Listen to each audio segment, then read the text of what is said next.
ज्ञानतिमिरान्ध्यास्य ज्ञानाञ्जनशलाकया चक्षुरुन्मीलितं येन तस्मै श्रीगुरवे नमः। श्रीचैतन्यमनोभीष्टं स्थापितं येन भूतले स्वयं रूप कदा मह्यं ददाति स्वपदान्तिकम्। वन्देऽहं श्रीगुरो श्रीयुतपदकमलं श्रीगुरून् वैष्णवांश्च श्रीरूपं साग्रजातं सहगण रघुनाथान्वितं तं सजीवं साद्वैतं सावधूतं परिजनसहितं कृष्णचैतन्यदेवं श्रीराधाकृष्णपादान् सहगण ललिता श्रीविशाखान्वितंश्च। नमो ॐ विष्णुपादाय कृष्णप्रेष्ठाय भूतले श्रीमते भक्तिवेदान्त स्वामिनिति नामिने। नमस्ते सारस्वते देवे गौरवाणी प्रचारिणे निर्विशेष शून्यवादी पाश्चात्य देशतारिणे। नित्यानंद नमस्तुभ्यं प्रेमानंद प्रदायिने कलौ कल्मषनाशाय जाह्नवापतये नमः।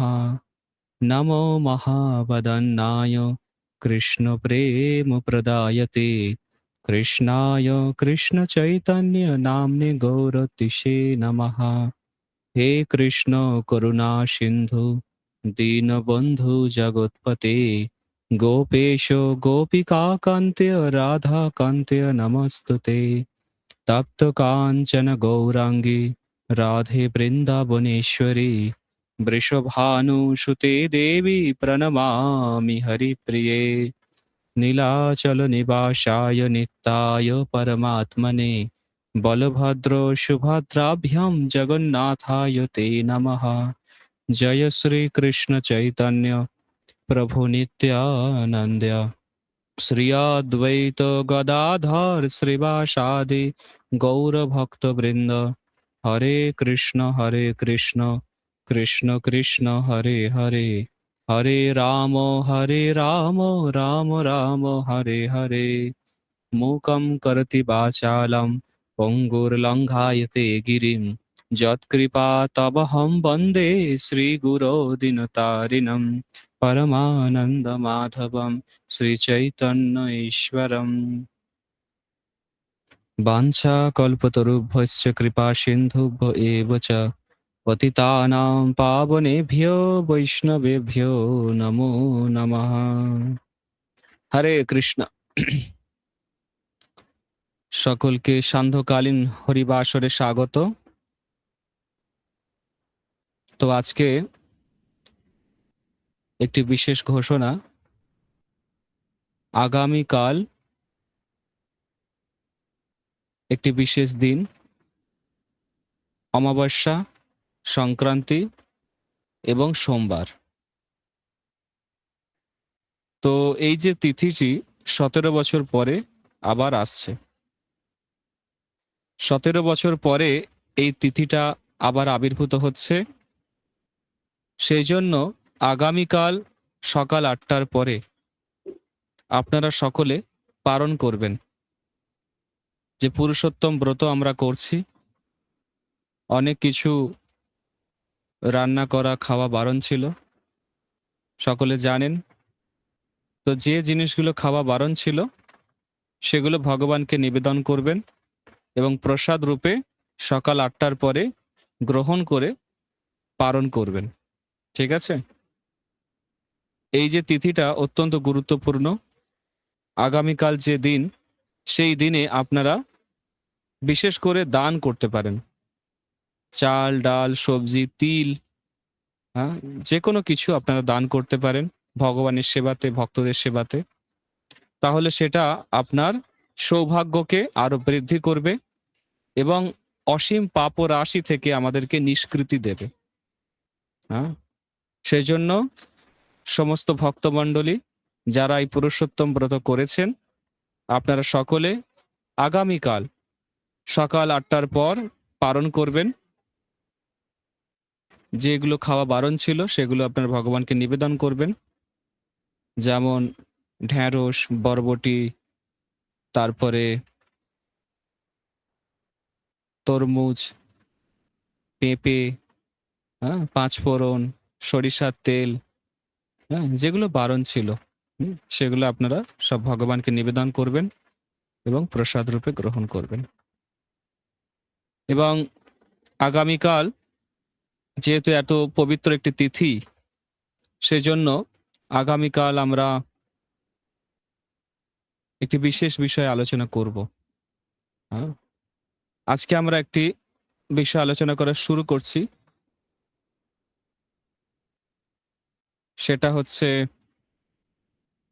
বৈষ্ণব সদাচার। হ্যাঁ, বৈষ্ণব সদাচার। আপনারা সকলে ভক্তি জীবনে আছেন বা ভক্তি জীবনে প্রগতির চেষ্টা করছেন, যাতে ভালো করে ভক্তি করা যায়, এই জীবনে ভগবানের কাছে ফিরে যাওয়া যায়, তার জন্য আপনারা আপ্রাণ প্রচেষ্টা করছেন।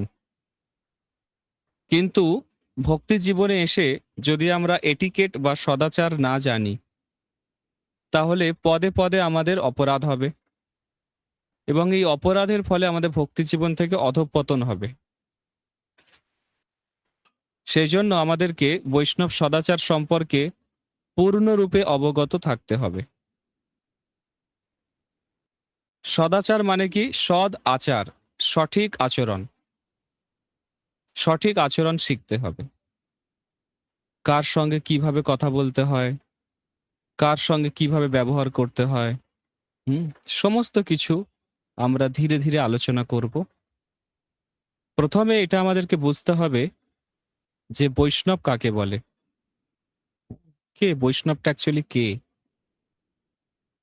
ভক্তি সিদ্ধান্ত সরস্বতী গোস্বামী প্রভুপাদ, যিনি অভয়চরণারবিন্দ ভক্তি বেদান্ত স্বামী শিল প্রভুপাদের পরমারাধ্য গুরুদেব, উনি একটি কবিতা লিখেছিলেন যার নাম হচ্ছে বৈষ্ণব কে।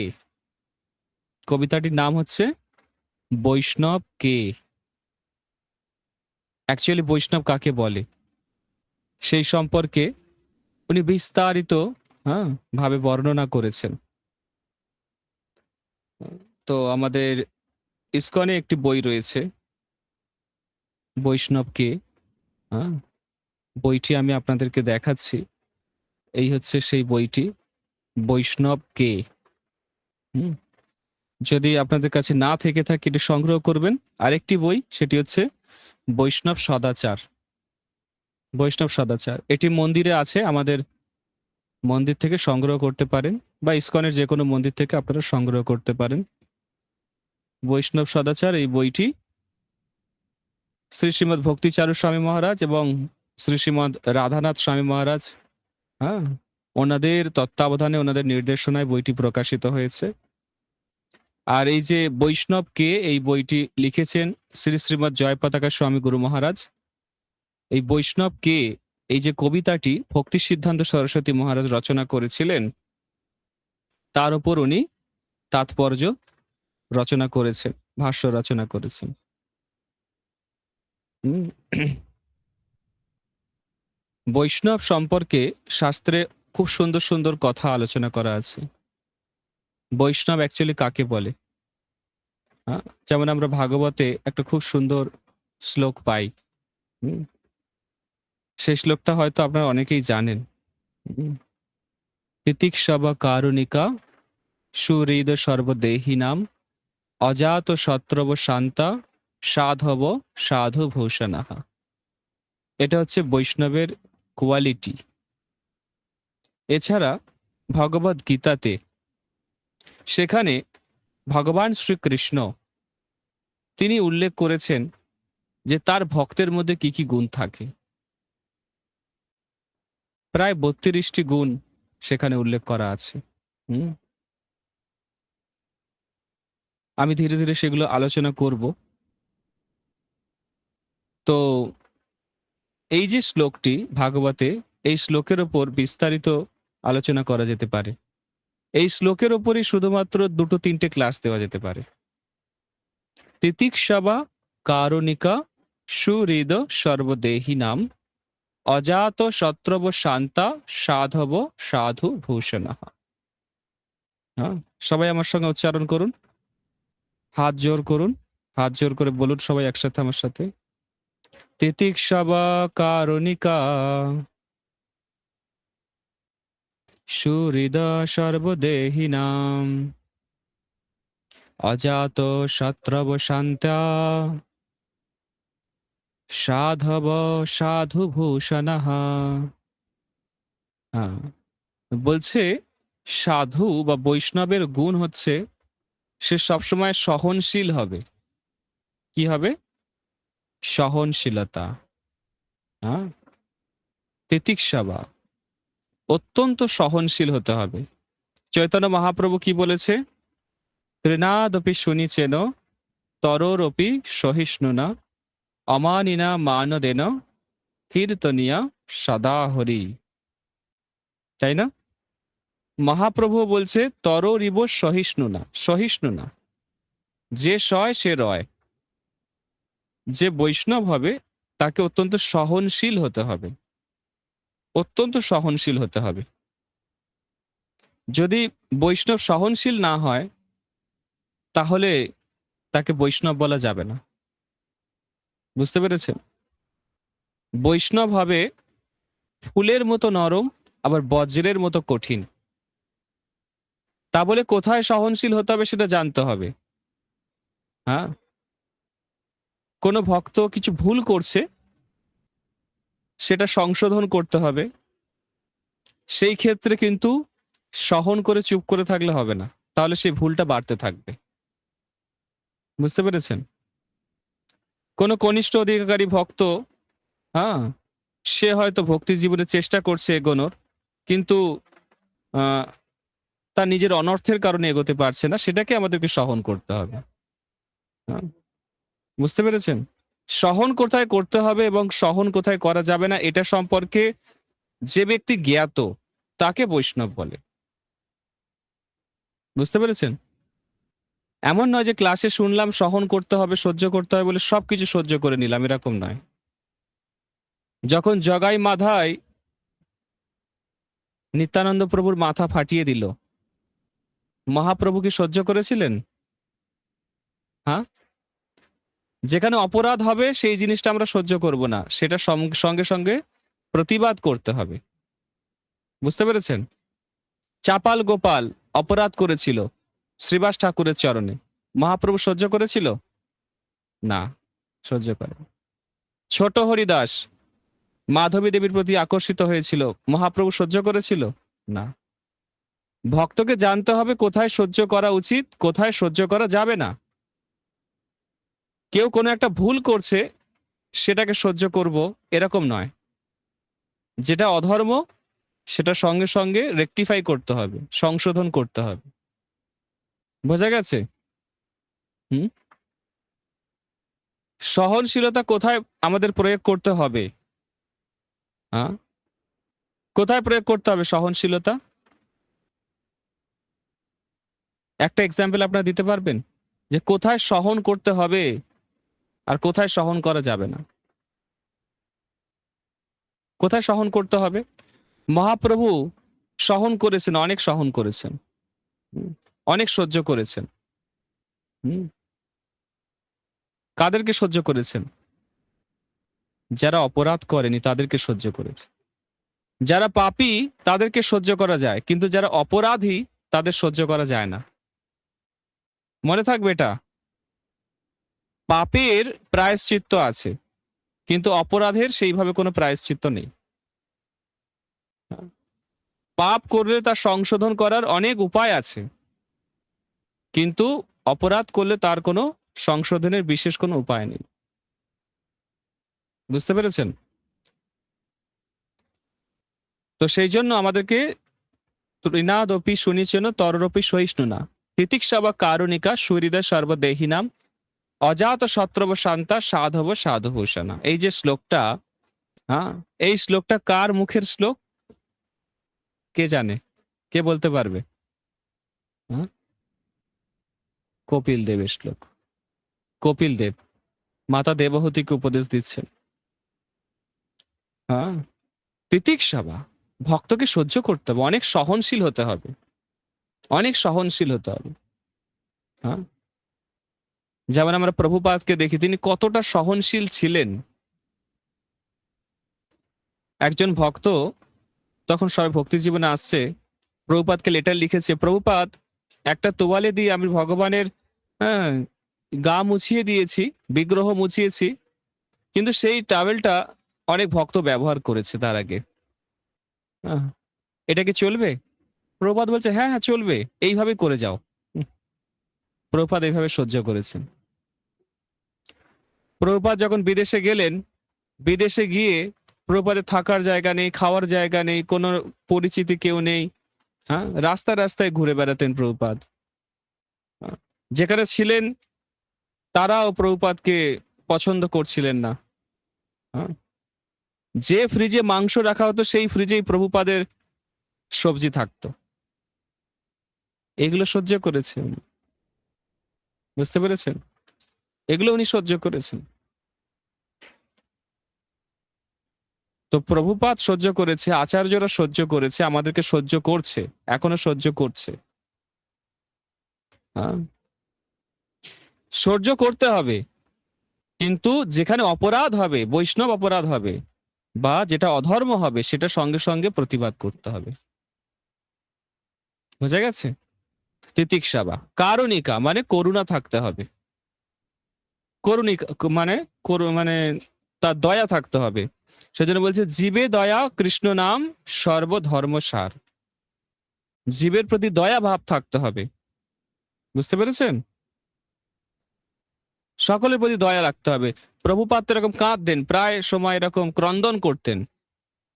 হ্যাঁ, প্রভুপাদ একবার রাস্তা দিয়ে মর্নিং ওয়াকের সময় হেঁটে যাচ্ছে, দেখছে কিছু ছেলে গলফ খেলছে, দেখে প্রভুপাদ কেঁদে ফেললেন যে এত দুর্লভ মনুষ্য জীবন কিভাবে নষ্ট করছে।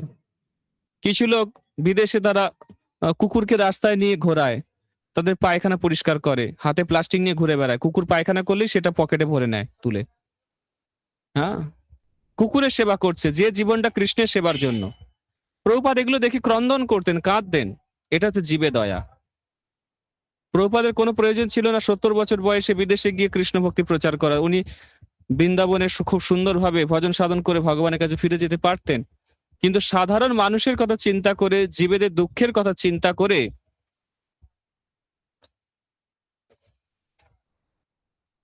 সাধারণ জীবেদের দুঃখের কথা চিন্তা করে উনি 70 বছর বয়সে মালবাহী জাহাজে করে আমেরিকা গেলেন। জাহাজে ওনার হার্ট অ্যাটাক হয়ে গেল। জাহাজে ওনার হার্ট অ্যাটাক হয়ে গেল। তারপর উনি হাল ছাড়েনি, বিদেশে গিয়ে প্রচার করেছে। হ্যাঁ, কত কষ্ট করে প্রচার করেছে। এটা জীবে দয়া। বুঝতে পেরেছেন? তারপরে কি তিতিক্ষা বা কারণিকা? সুহৃদয় সর্বদেহী নাম। যে বৈষ্ণব হবে সে সবার বন্ধু হবে। বুঝতে পেরেছেন? সবার মঙ্গল চাইবে, শুভাকাঙ্ক্ষী হবে, ওয়েল উইসার্স হবে। হ্যাঁ, তারপরে কি বলছে? অজাত শত্রব, যার কোনো শত্রু থাকবে না, এবং শান্ত। অজাত শত্রব শান্তা মানে যিনি খুব শান্ত হবে। সাধব সাধু ভূষণ, এটা হচ্ছে সাধুর অলংকার। বৈষ্ণবের এগুলো হচ্ছে বৈশিষ্ট্য। বোঝাতে পারলাম? হ্যাঁ, ভক্তির রসামৃত সিন্ধুতে আরো সুন্দর সুন্দর শ্লোক আছে। অন্নাভিলাষিতা শূন্যম জ্ঞান কর্মাদনাবৃতম আনুকূল্যেন কৃষ্ণানুশীলনম ভক্তির উত্তমা। যে বৈষ্ণব হবে সে অন্য সমস্ত অভিলাষ থেকে মুক্ত হবে, শুধু ভগবানের সেবা করা ছাড়া, গুরুদেবের সেবা করা ছাড়া হৃদয়ে আর কোনো অভিলাষ থাকবে না। অন্নাভিলাষিতা শূন্যম জ্ঞান কর্মাদ অনাবৃতম, যার হৃদয়ে জ্ঞান এবং কর্মের সমস্ত প্রভাব থেকে যার হৃদয় মুক্ত হবে। জ্ঞান যোগ, কর্মযোগ। হ্যাঁ, বুঝতে পেরেছেন? জ্ঞানের মাধ্যমে মুক্তি হবে, কর্মের মাধ্যমে মুক্তি হবে, কর্মই ধর্ম, এইসব অপসিদ্ধান্তের দ্বারা তার হৃদয় আচ্ছাদিত থাকবে না। হ্যাঁ, বুঝতে পেরেছেন? জ্ঞান কর্মাদ অনাবৃতম আনুকূল্যেন কৃষ্ণানুশীলনম। ভক্তির অনুকূল যে সমস্ত কার্যাবলী সেগুলো সে করবে, যত কষ্টই হোক। একে বলে বৈষ্ণব। বুঝতে পেরেছেন? হ্যাঁ, আরো সুন্দর শ্লোক আছে। হুম, শাস্ত্রে ভক্তিরসামৃত সিন্ধুতেই সুন্দর সুন্দর শ্লোক আছে। সেখানে বলছে যে ঋষিকেশ ঋষিকেন সেবনম ভক্তির উচ্চতে। যে ব্যক্তি তার সমস্ত ইন্দ্রিয় দিয়ে ভগবানের সেবা করে সে হচ্ছে বৈষ্ণব। বুঝতে পেরেছেন? এরকম বহু বহু আহ, শ্লোক রয়েছে। আপনাদেরকে সেসব শ্লোক আমি শোনাবো ধীরে ধীরে ধীরে ধীরে। সেই সব শ্লোক থেকে, শাস্ত্র থেকে কোট করে করে আমি শোনানোর চেষ্টা করব। আহ,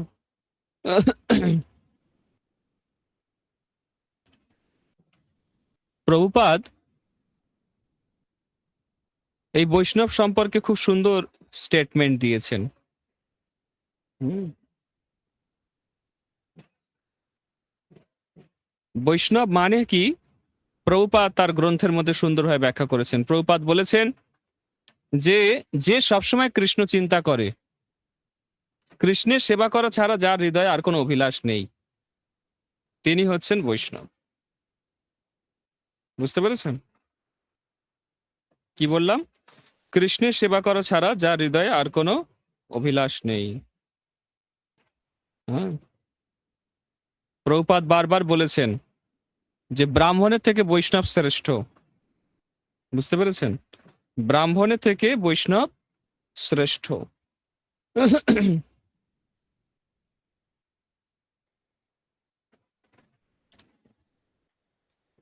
তো আমরা গত ক্লাসে আলোচনা করেছিলাম, আপনারা দেখেছেন, সেখানে মহাপ্রভু 6টা ইনস্ট্রাকশন দিয়েছিল বৈষ্ণবদের, যারা বৈষ্ণব হতে চায় তাদের জন্য। কি ইনস্ট্রাকশন দিয়েছিল মহাপ্রভু? গ্রাম্য কথা না শুনিবে, গ্রাম্য কথা না কহিবে, ভালো না খাইবে আর ভালো না পরিবে, অমানি মানদ হইয়া কৃষ্ণ নাম সদা লবে, ব্রজে রাধা কৃষ্ণ সেবা মানসে করিবে। তাই না? মহাপ্রভু এরকম বলে গেছেন। হুম, যদি বৈষ্ণব হতে হয় এগুলো ফলো করতে হবে। ভালো খাওয়া যাবে না, ভালো পড়া যাবে না, জাগতিক কোনো কথা শোনা যাবে না, জাগতিক কোনো বিষয়ে আলোচনা করা যাবে না। হ্যাঁ, আর কি বলেছে? সবসময় দৈন্যতা অবলম্বন করতে হবে, বিনম্র থাকতে হবে, বিনম্রতা থাকতে হবে। আর কি করতে হবে? কৃষ্ণ নাম সদা করতে হবে। হুম, ভগবানের সেবার কথা চিন্তা করতে হবে। বুঝতে পেরেছেন? ভগবদ গীতাতেও যে ভক্তের কি কি বৈশিষ্ট্য সুন্দরভাবে বর্ণনা করা আছে। শাস্ত্রে বলছে গঙ্গার পরশে পাশ্চাত্যে পাবন, দর্শনে পবিত্র করে এই তার গুণ। শুনেছেন এই শ্লোকটা আপনারা কখনো? বৈষ্ণব অর্থাৎ গঙ্গা দেবীকে স্পর্শ করলে গঙ্গা দেবী পবিত্র হয়ে যায়। আপনারা গঙ্গার মহিমাতে আমি আলোচনা করেছিলাম না? গঙ্গাই পৃথিবীতে আসতে চায়নি, কিন্তু ভগীরথ তাকে বললেন, মা তোমার কোনো চিন্তা নেই, যদি কোনো বৈষ্ণব, কোনো কৃষ্ণ ভক্ত তোমাকে স্পর্শ করে তাহলে তুমি সমস্ত পাপ থেকে মুক্ত হয়ে যাবে। গঙ্গার ভয় ছিল যে আমি মর্তে যাচ্ছি, পাপী মানুষেরা, মর্তের মানুষেরা স্নান করে তাদের পাপগুলো ধুয়ে চলে যাবে, তাদের পাপগুলো নিয়ে আমি কি করব? সেই পাপ থেকে আমি কি করে মুক্ত হব? তখন ভগীরথ বলেছিল, মাতা গঙ্গা, যখন কোনো কৃষ্ণ ভক্ত, কোনো বৈষ্ণব আপনাকে স্পর্শ করবে আপনি পবিত্র হয়ে যাবেন। এই হচ্ছে বৈষ্ণব। হ্যাঁ, বুঝতে পেরেছেন? একটা খুব সুন্দর শ্লোক আছে, তোমার হৃদয়ে সদা গোবিন্দ বিশ্রাম, গোবিন্দ কহেন মম বৈষ্ণব পরাণ। হ্যাঁ, গোবিন্দের হৃদয়ে সদা বৈষ্ণব থাকে। ভগবান সবসময় বৈষ্ণবদের কথা চিন্তা করেন, আর বৈষ্ণবেরা সবসময় ভগবানের কথা চিন্তা করেন। বুঝতে পেরেছেন? এটাই হচ্ছে যোগসূত্র। হ্যাঁ, ভক্ত সবসময় ভগবানের কথা চিন্তা করে, আর ভগবান সবসময় ভক্তের কথা চিন্তা করে।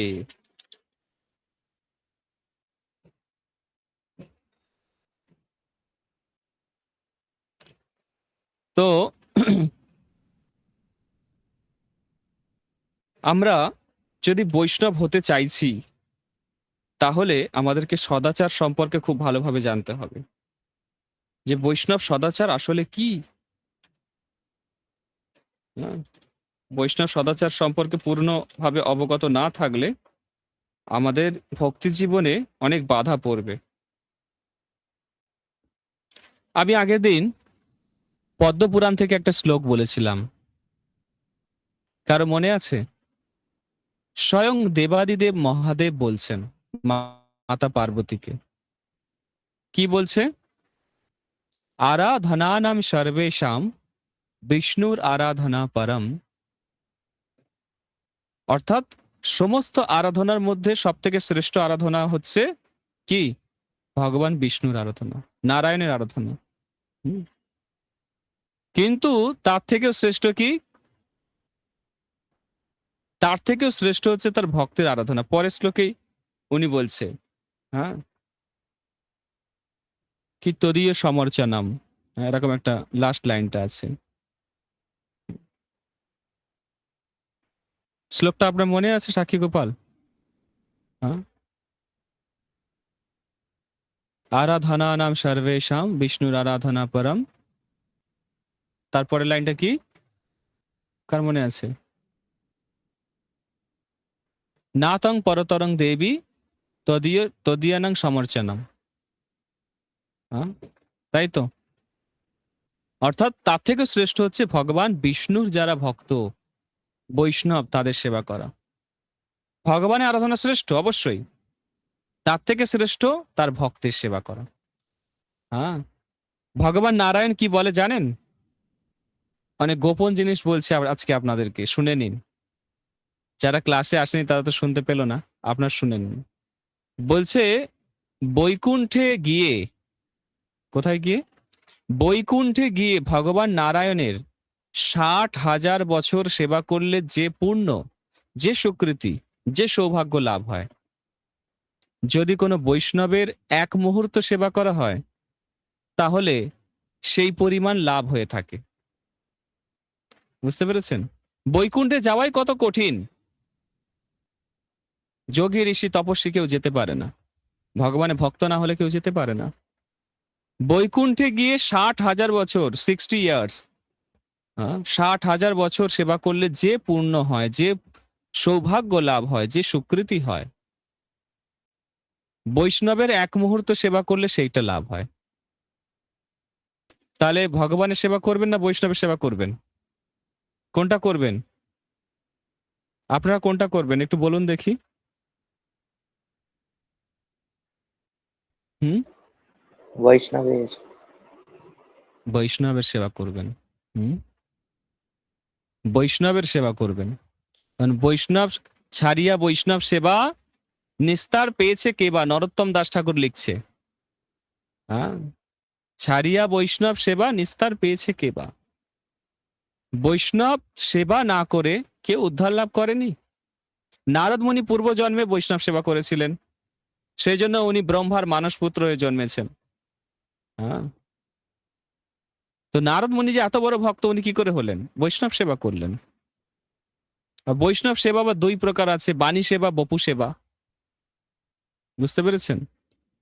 ভক্তদের বৈষ্ণবদের কথা শুনে চলে এক প্রকার সেবা, আর ভক্তদের শারীরিকভাবে তাদের সেবা করে দেওয়া, তাদের জামা কাপড় কেচে দেওয়া, তাদের হ্যাঁ রন্ধন করে দেওয়া, তাদের হ্যাঁ একটু জল দেওয়া, তাদেরকে একটু সেবা করা, হ্যাঁ, এগুলো হচ্ছে শারীরিক সেবা, বপু সেবা।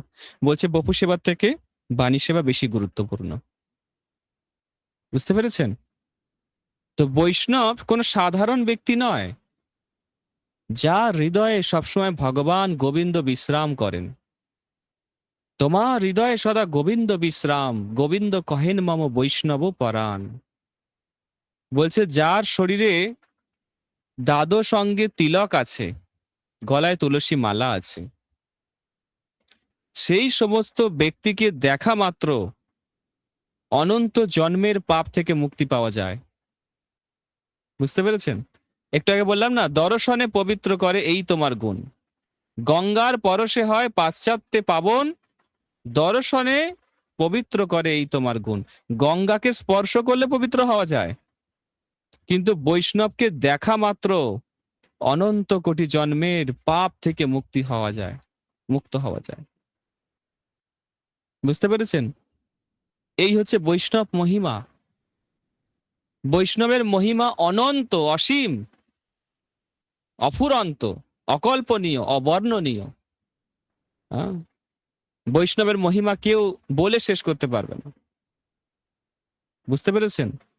ভগবান ভক্তদের সেবা করার জন্য উদ্গ্রীব থাকেন। আমি আগের দিন বললাম না যে যারা ভগবানের ভক্ত, ভগবান তাদেরকে নিজের ভক্ত মনে করে না। যারা ভগবানের ভক্তের ভক্ত, ভগবান তাদেরকে ভক্ত রূপে স্বীকার করেন। আমি গত ক্লাসে বলেছিলাম। হ্যাঁ। যারা বলে যে আমরা ভগবানের ভক্ত, তারা আসলে ভগবানের ভক্ত নয়। যারা ভগবানের ভক্তের সেবা করে, মানে ভক্তের সেবা করে, তারা হচ্ছে আসল ভক্ত।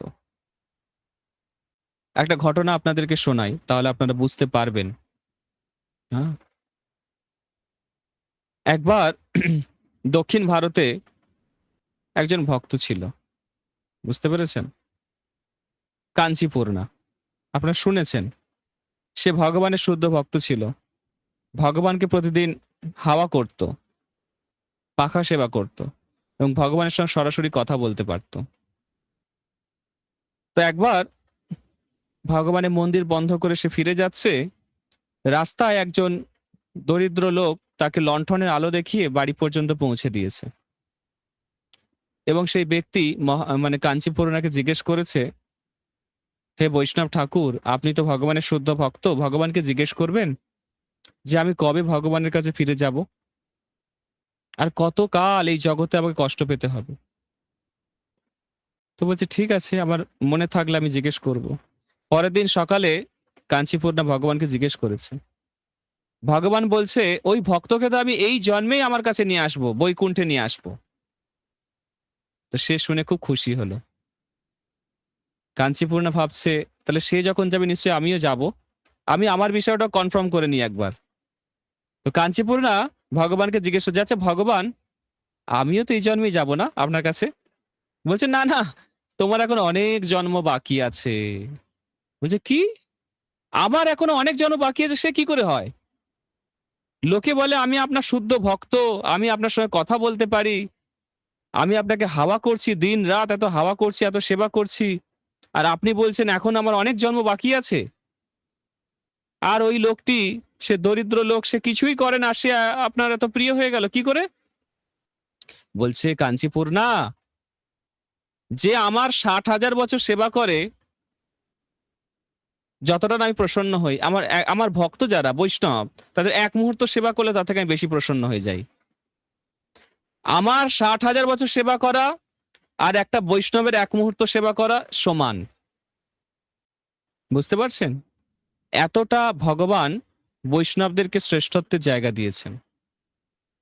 তো কাঞ্চিপূর্ণা বলল, তাহলে তোমার সেবা করে আমার হবেটা কি? তুমি পাখা নিজে ধরো, নিজে হাওয়া করে খাও হাওয়া, আমি চললাম বৈষ্ণবদের সেবা করতে। ভগবানের হাতে পাখা দিয়ে তিনি চলে গেলেন।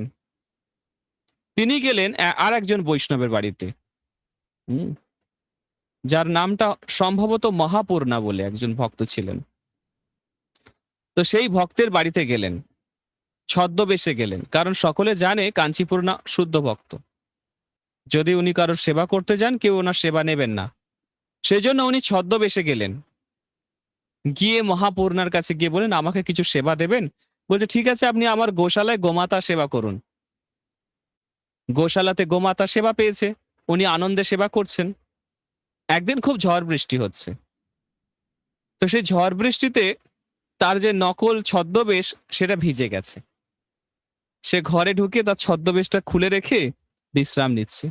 সেই সময় মহাপূর্ণা ভাবছে, আমার বাড়িতে নতুন অতিথি এসছে, সেবক, সে গোমাতা সেবা করছে, হয়তো বৃষ্টিতে তার কাপড় জামা নেই, আমি কিছু গরম শুকনো কাপড় তাকে দিয়ে আসি বলে তার ঘরে গেছে। গিয়ে দেখছে কাঞ্চিপুরনা মহান বৈষ্ণব তিনি সেখানে শুয়ে আছে। দেখে তো সঙ্গে সঙ্গে দণ্ডবত প্রণাম, এবং অনেক বৈষ্ণব স্তুতি করছে, বলছে আপনি এখানে কি ব্যাপার? বলছে আর বলবেন না, এরকম এরকম ঘটনা ঘটেছে। ভগবান বলছে ভক্তের সেবা করতে, সেই জন্য আমি ভক্ত সেবা করতে এসেছি এখানে। তো উনি বিনম্রতা বশত বলছে আমি তো ভক্তই নই, আপনি কেন এরকম করছেন, আমার অপরাধ হচ্ছে, এই সেই বলছে। হুম। তো তারপরে উনি ভগবানের কাছে গেছেন কাঞ্চিপুরনা কিছুদিন পরে, গিয়ে বলছে আচ্ছা এবারে তাহলে আমি কি আপনার কাছে ফিরে যেতে পারবো? এই তো এতদিন বৈষ্ণব সেবা করে এলাম। তখন ভগবান হাসতে হাসতে বলছে হ্যাঁ, এইবারে তুমি আমার ধামে আসার যোগ্য হয়েছো। বুঝতে পেরেছেন? তো যারা দিন রাত ভগবানের সেবা করে, ভগবান যত না সন্তুষ্ট হয়, এক মুহূর্ত যদি বৈষ্ণব সেবা করে দেবেন আপনি, ভগবান তার থেকে অনন্ত গুণ বেশি প্রসন্ন হয়ে যাবে, খুশি হয়ে যাবে। যেমন আমাদের নিদ্রা মাতাজি ভক্তদের কথা চিন্তা করে কত পরিশ্রম করে, আমাদের জ্বালানির কাঠ, হ্যাঁ, গোমাতার খাবার, হ্যাঁ, রেশনের চাল, কত কিছু উনি সবসময় চিন্তা করতে থাকেন আর পাঠাতে থাকেন মন্দিরে। সব সময় চিন্তা করেন যে কি করে ভগবানের রান্না হবে, ভক্তরা কি করে প্রসাদ পাবে, হ্যাঁ, কি করে গ্যাসের সাশ্রয় হবে, সবসময় চিন্তা করেন। এটা অনেক বড় জিনিস। এটাই হচ্ছে সমস্ত শাস্ত্রের কনক্লিউশন। বৈষ্ণব সেবা, ভকত সেবা পরম সিদ্ধি, প্রেম লতিকার মূল। তাই না? প্রেম লতিকার মূল। আমরা যে ভক্তি লাভ করতে চাইছি, এর এর কোথায় এর উৎস লুকিয়ে আছে, এর ফর্মুলাটা কি? ভকত সেবা, ভক্ত সেবা। বুঝতে পেরেছেন? ভক্ত কোনো সাধারণ লোক নয়। বহুনাং জন্ম নামন্তে জ্ঞানবান মাং প্রপদ্যতে বাসুদেবম সর্বম ইতি স মহাত্মা সুদুর্লভ। সুদুর্লভ বৈষ্ণব, ভগবানের ভক্ত সুদুর্লভ, অত্যন্ত দুর্লভ। মনুষ্যানাং সহস্রেষু কশ্চিৎ যততে সিদ্ধয়ে যততামপি সিদ্ধ্যানাং কশ্চিন মাং ব্যক্তি তত্ত্বতঃ। হাজার হাজার মানুষের মধ্যে কোনো একজন ভগবানকে জানার চেষ্টা করে, এবং যারা চেষ্টা করছে তাদের হাজার হাজারের মধ্যে কোনো একজন ভগবানকে জানতে সক্ষম হয়। অত্যন্ত দুর্লভ এই বৈষ্ণব। বৈষ্ণবকে দর্শন করা, বৈষ্ণবদের প্রণাম করা মহা সৌভাগ্যের ব্যাপার, মহা সৌভাগ্যের ব্যাপার। বলছে বৈষ্ণবকে দর্শন করা ভগবান নারায়ণকে দর্শন করা সমান। বুঝতে পেরেছেন? ভগবান নারায়ণের তো দর্শন পাবো না এত সহজে, বৈষ্ণবের দর্শন। আর একটা ঘটনা বলবো। হুম। একজন ভক্ত ছিল গোবিন্দ দাস, আর তার আর একটা ভাই ছিল, তার নাম চণ্ডী দাস। তো যারা বঙ্গ সাহিত্য নিয়ে পড়াশোনা করেছে তারা জানবে নিশ্চয়ই, চণ্ডীদাস গোবিন্দ দাসেদের পদ পড়ে থাকবে। চণ্ডীদাস ছিল দুর্গার ভক্ত। কার ভক্ত? মাতা দুর্গার ভক্ত ছিল।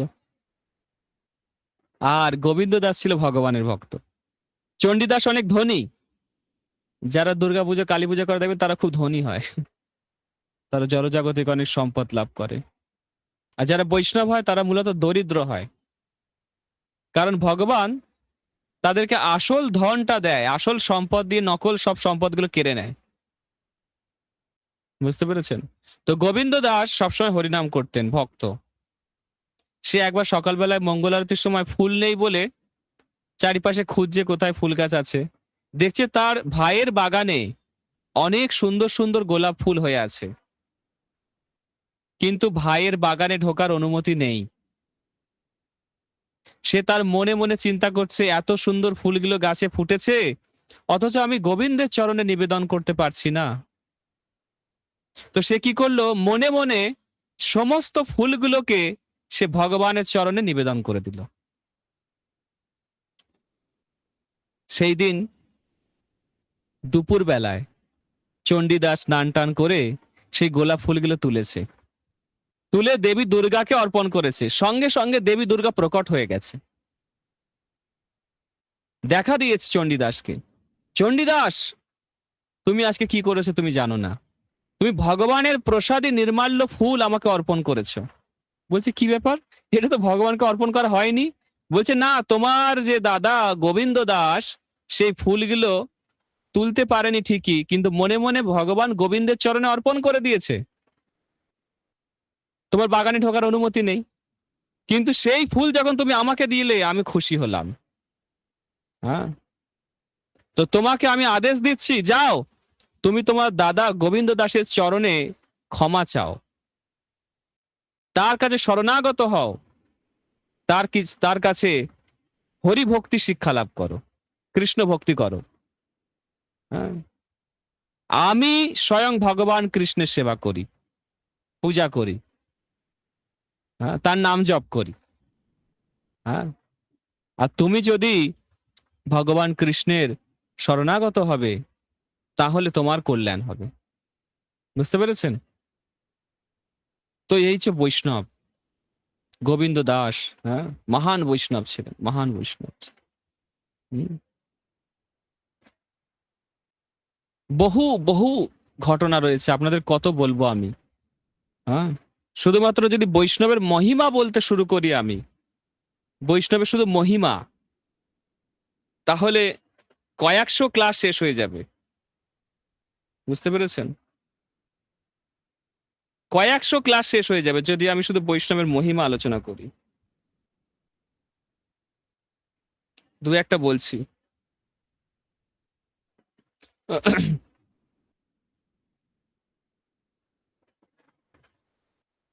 বলছে, একটা খুব সুন্দর শ্লোক আছে।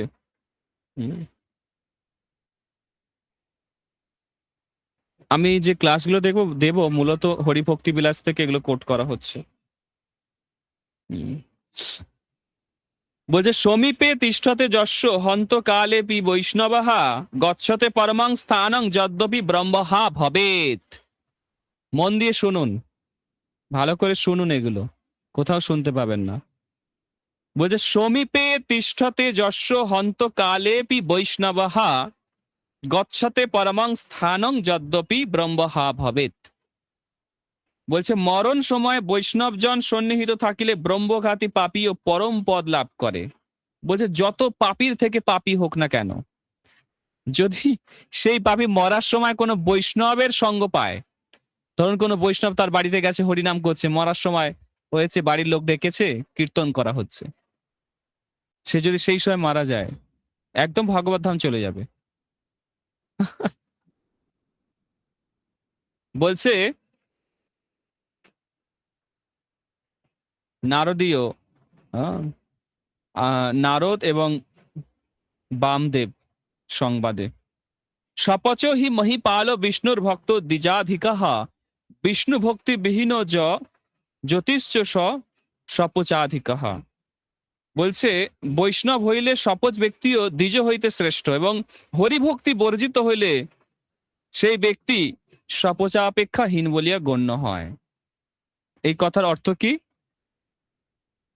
বলছে যে ব্রাহ্মণ বৈষ্ণব নয়, হ্যাঁ, সেটা কোনো মূল্য নেই।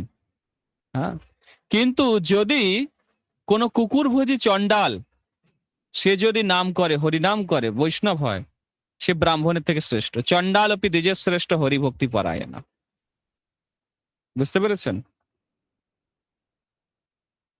বলছে যত্র ভাগবত স্নানং কুর্বন্তি বিমলাশয়াঃ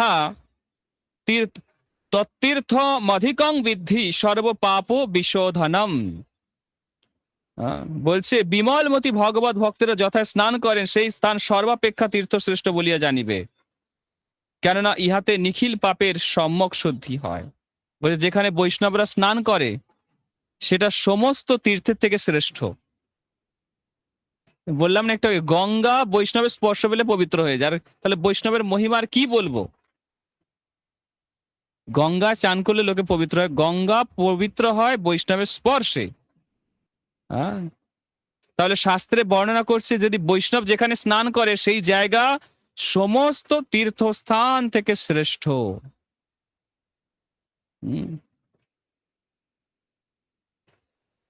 বলছে তস্মাৎ তে মহাভাগা বৈষ্ণবা বিত কলমশঃ পুনন্তি সকলান লিওকাং তত্তীর্থমধিকং ততঃ।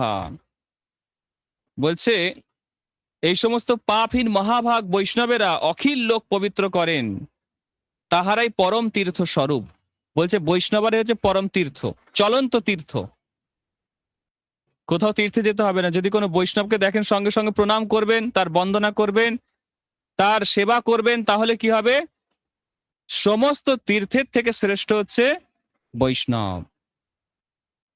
বুঝতে পেরেছেন? বলছে একটা গ্রন্থ ভাগবত, একটা ব্যক্তি ভাগবত। ব্যক্তি ভাগবত হচ্ছে বৈষ্ণব। যেমন ভাগবত গ্রন্থকে আমরা পুজো করি, ভগবান থেকে অভিন্ন, বৈষ্ণব ভগবান থেকে অভিন্ন। হ্যাঁ, ভগবানের হৃদয়ে সবসময় বৈষ্ণব, আর বৈষ্ণবের হৃদয়ে সবসময় ভগবান। বুঝতে পেরেছেন? বৈষ্ণবেরা ভগবান নন, কিন্তু ভগবান তাদেরকে, বৈষ্ণবদেরকে তার থেকেও বেশি মর্যাদা প্রদান করেছেন। বুঝতে পেরেছেন? আপনারা জানেন যে আমরা সকলে বিষ্ণু তিলক ধারণ করি, এটা হচ্ছে ভগবানের চরণ চিহ্ন, যে কপালে যে তিলকটা ধারণ করেছি, জানেন তো? এটা ভগবান বিষ্ণুর চরণ, আর এটা যে তুলসী, চরণে হচ্ছে তুলসী। কিন্তু ভগবান সে কার চরণ ধারণ করছে তার কপালে? ভগবান বিষ্ণুর কপালেও দেখবে ঊর্ধ্বপুণ্ড তিলক আছে, এরকম বিষ্ণু তিলক আছে, আছে কি না? হ্যাঁ, আপনি মায়াপুরে যান, যে কোনো মন্দিরে যান, কৃষ্ণের কপালে দেখবেন এরকম তিলক আছে। আমরা নয়, ভগবানের চরণ চিহ্ন ধারণ করি। তাহলে ভগবান কার চরণ চিহ্ন ধারণ করেছে? বৈষ্ণবের। বৈষ্ণবের চরণ চিহ্ন ভগবান তার মস্তকে ধারণ করে। তাহলে বৈষ্ণবের মহিমাটা কত কল্পনা করতে পারছেন? কল্পনা করতে পারবেন না। এই ক্ষমতা আমাদের নেই, হ্যাঁ, বিচার করার ক্ষমতা আমাদের নেই যে বৈষ্ণবের মহিমা কত। বুঝতে পেরেছেন? বৈষ্ণব যেখানে পা রাখে সেই জায়গাটাই তীর্থ হয়ে যায়। হ্যাঁ, শাস্ত্রে বলছে এরকম কথা।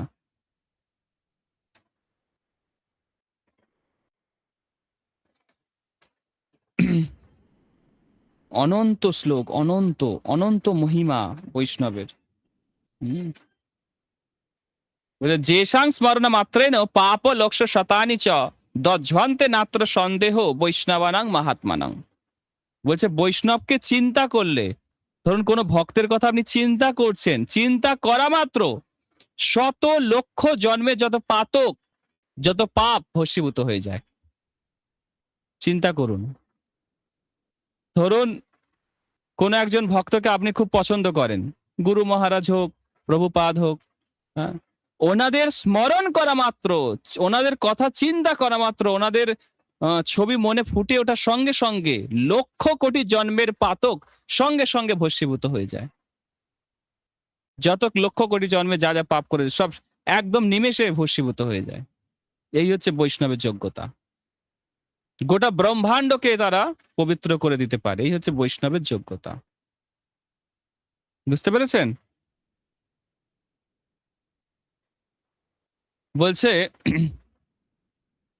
যথোপশ্রয় মানস্য ভগবন্তং বিভাবসুং শীতং ভয়ং তম পিয়েতি সাধুনা সংসেবস্তথা। বলছে ভগবান বিভাবসুর আশ্রয় লইলে যেরূপ শীত অন্ধকার ভীতি বিদরিত হয়, সেই রূপ সাধুগণের সেবা করিলেও পাতক বিধ্বস্ত হইয়া থাকে। ভগবান বাসুদেবের শরণ গ্রহণ করলে যেমন সমস্ত পাপ থেকে মুক্ত হওয়া যায়, যদি আমরা কোনো সৎ বৈষ্ণবের শরণ গ্রহণ করি তাহলেও আমরা এই সমস্ত পাতক থেকে মুক্ত হয়ে জীবনের শেষে ভগবানের কাছে ফিরে যেতে পারবো। বুঝতে পেরেছেন?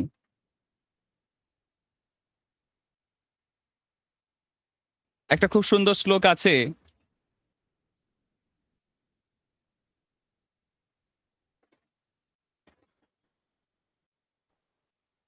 সাধব হৃদয়ং মধ্যং সাধুনং হৃদয়ং তহম মদন্নত্তেন জানন্তি নাহম তেভ্য মনাগপি। বলছে ভগবান বলছে, যাহারা আমাতে নিজ নিজ হৃদয় সমর্পণ করেন, আমি তাহাদিকে হৃদয় জানি, আমাকে ভিন্ন তাহারা অপর কাহাকেও জানেন না। এবং আমিও তাহাদিগকে ভিন্ন অন্য কাহাকেও জানি না। বলছে যে সমস্ত ভক্ত তাদের হৃদয় দিয়ে আমাকে ভালোবাসে, বলছে আমি তাদের ছাড়া আর কিছু চিনি না, আর কিছু জানি না। হ্যাঁ, হরিভক্তি বিলাসে একটা খুব সুন্দর শ্লোক আছে, কলো ভাগবতং নাম দুর্লভং নৈব লভ্যতে ব্রহ্মরুদ্রোপ পদকৃষ্টং গুরুনা কথিতং মম। কলিযুগে বৈষ্ণব নাম দুষ্প্রাপ্য, কদাচই প্রাপ্ত হওয়া যায় না। বৈষ্ণব নাম রুদ্রপদ অপেক্ষা উত্তম। বৃহস্পতি মৎস্য কাশে ইন্দ্রের নিকট ইহা কীর্তন করিয়াছেন। বৃহস্পতি ইন্দ্রের কাছে বলছে রুদ্রের পদ অপেক্ষা শ্রেষ্ঠ হচ্ছে বৈষ্ণবের জায়গা। একজন বৈষ্ণব, জানেন রুদ্র কাকে বলে? হ্যাঁ, 100টা অশ্বমেধের যজ্ঞ করলে তবে স্বর্গের রাজা ইন্দ্র হওয়া যায়। হ্যাঁ, বুঝতে পেরেছেন? আর যদি 100 জন্ম বর্ণাশ্রম মেনে চলেন, 1000 অশ্বমেধের যজ্ঞ করেন, তবে ব্রহ্মার পদ পাওয়া যায়। বুঝতে পেরেছেন? 100 বার ব্রহ্মা হলে তবে একবার রুদ্র হওয়া যায়। বলছে সেই রুদ্রের থেকে শ্রেষ্ঠ হচ্ছে বৈষ্ণব। আর সেই বৈষ্ণবের যদি আমরা নিন্দা করি কি হবে? কোন নরকেও জায়গা দেওয়া যাবে না, কোন নরক তার জন্য তৈরি হয়নি। ভেবে দেখুন আমরা দিন রাত কি করছি। হ্যাঁ, কত মন্দমতি আমরা। মন্দ সুমন্দ মতয় মন্দ ভাগ্য উপাদ্রতা, মন্দ ভাগ্য সবসময়। ভগবান যার চরণ চিহ্ন মস্তকে ধারণ করে, আমরা সেই বৈষ্ণবের নিন্দা করি। হ্যাঁ কিনা? বৈষ্ণব মহিমা অনন্ত, অসীম। হ্যাঁ?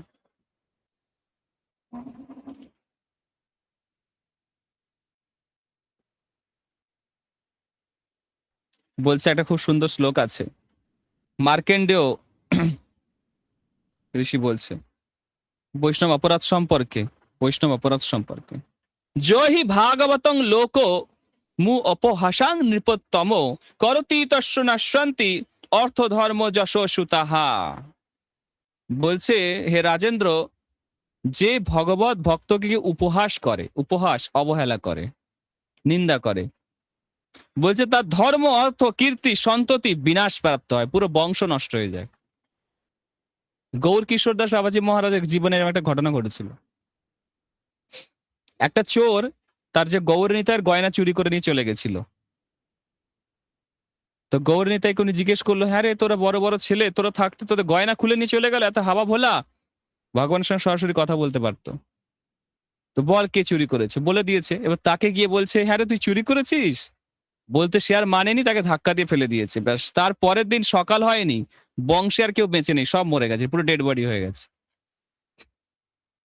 সত্য ঘটনা,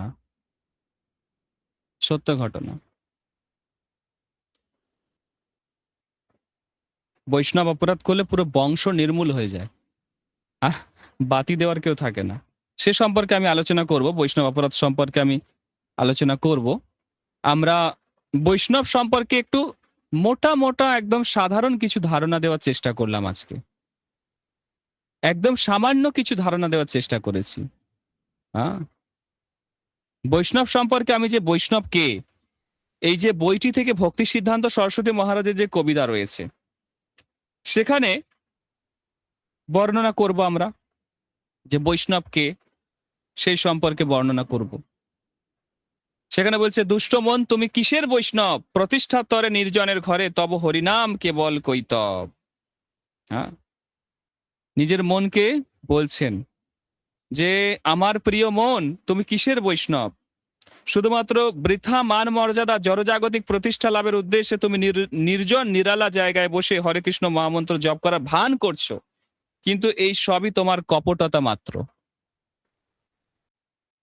কত সুন্দর মুখোশ খুলেছে। হ্যাঁ, বুঝতে পেরেছেন? দেখবেন অনেকে আছে যারা প্রচার করতে চায় না, ভাবে কে কি করছে দেখার দরকার না, আমি শুধু ভজন সাধন করিয়ে ভগবানের কাছে চলে যাব। এটা বৈষ্ণবতা নয়। এক জায়গায় চুপচাপ করে বসে থেকে জপ করে নিজে নিজে ভগবানের কাছে চলে যাওয়া, ভক্তি ভজন সাধন করে উন্নতি লাভ করা, এটা বৈষ্ণবতা নয়। হ্যাঁ, বৈষ্ণব কাকে বলে? যে নিজে ভজন করবে এবং অন্য সবাইকে ভজন করাবে। যেমন শিল প্রভুপাদ, তিনি বৃন্দাবন রাধা দামোদর মন্দির ছেড়ে আমেরিকায় গেলেন, গোটা বিশ্বের মানুষকে উনি হরিনাম করালেন। কিন্তু এখন অনেকে আছে যারা বৃন্দাবনের বাইরে যায় না, বলে বৃন্দাবনের বাইরে মায়া আছে। কি আছে? মায়া আছে। হ্যাঁ, অবশ্যই আছে, কিন্তু বৃন্দাবনেও আছে। হ্যাঁ, ঠিক আছে। তো তারা অনেক কিছু প্রচার করে, অনেক কিছু করে। এখন ইসকনের প্রভাবে এই সমস্ত অনেক লোক জানতে পারছে এখন, কিন্তু তারা অত রিস্ক নেয় না। হ্যাঁ, নিজেরা ভজন সাধন করে। কিন্তু প্রভুপাদের মতো যারা যুগাচার্য, তারা জগতের কল্যাণের জন্য গোটা বিশ্বে গিয়ে প্রচার করে। কোনো এক জায়গায় বসে ভজন সাধন ওনারা করে জীবন অতিবাহিত করতে পারতেন, অনেক সুখে অনেক শান্তিতে জীবন যাপন করতে পারতেন, কিন্তু ওনারা গেছেন। হ্যাঁ, খুব সুন্দর ওনার লেখা। উনি বলছে, জ্বরের প্রতিষ্ঠা শুকরের বিষ্ঠা, জানো নাকি তাহা মায়ার বৈভব, কনক কামিনী দিবস যামিনী, ভাবিয়া কি কাজ অনিত্য সেসব। হ্যাঁ, বলছে যারা বৈষ্ণব হবে তারা জড়জাগতিক কোনো প্রতিষ্ঠা, নাম লাভ এর পিছনে দৌড়াবে না।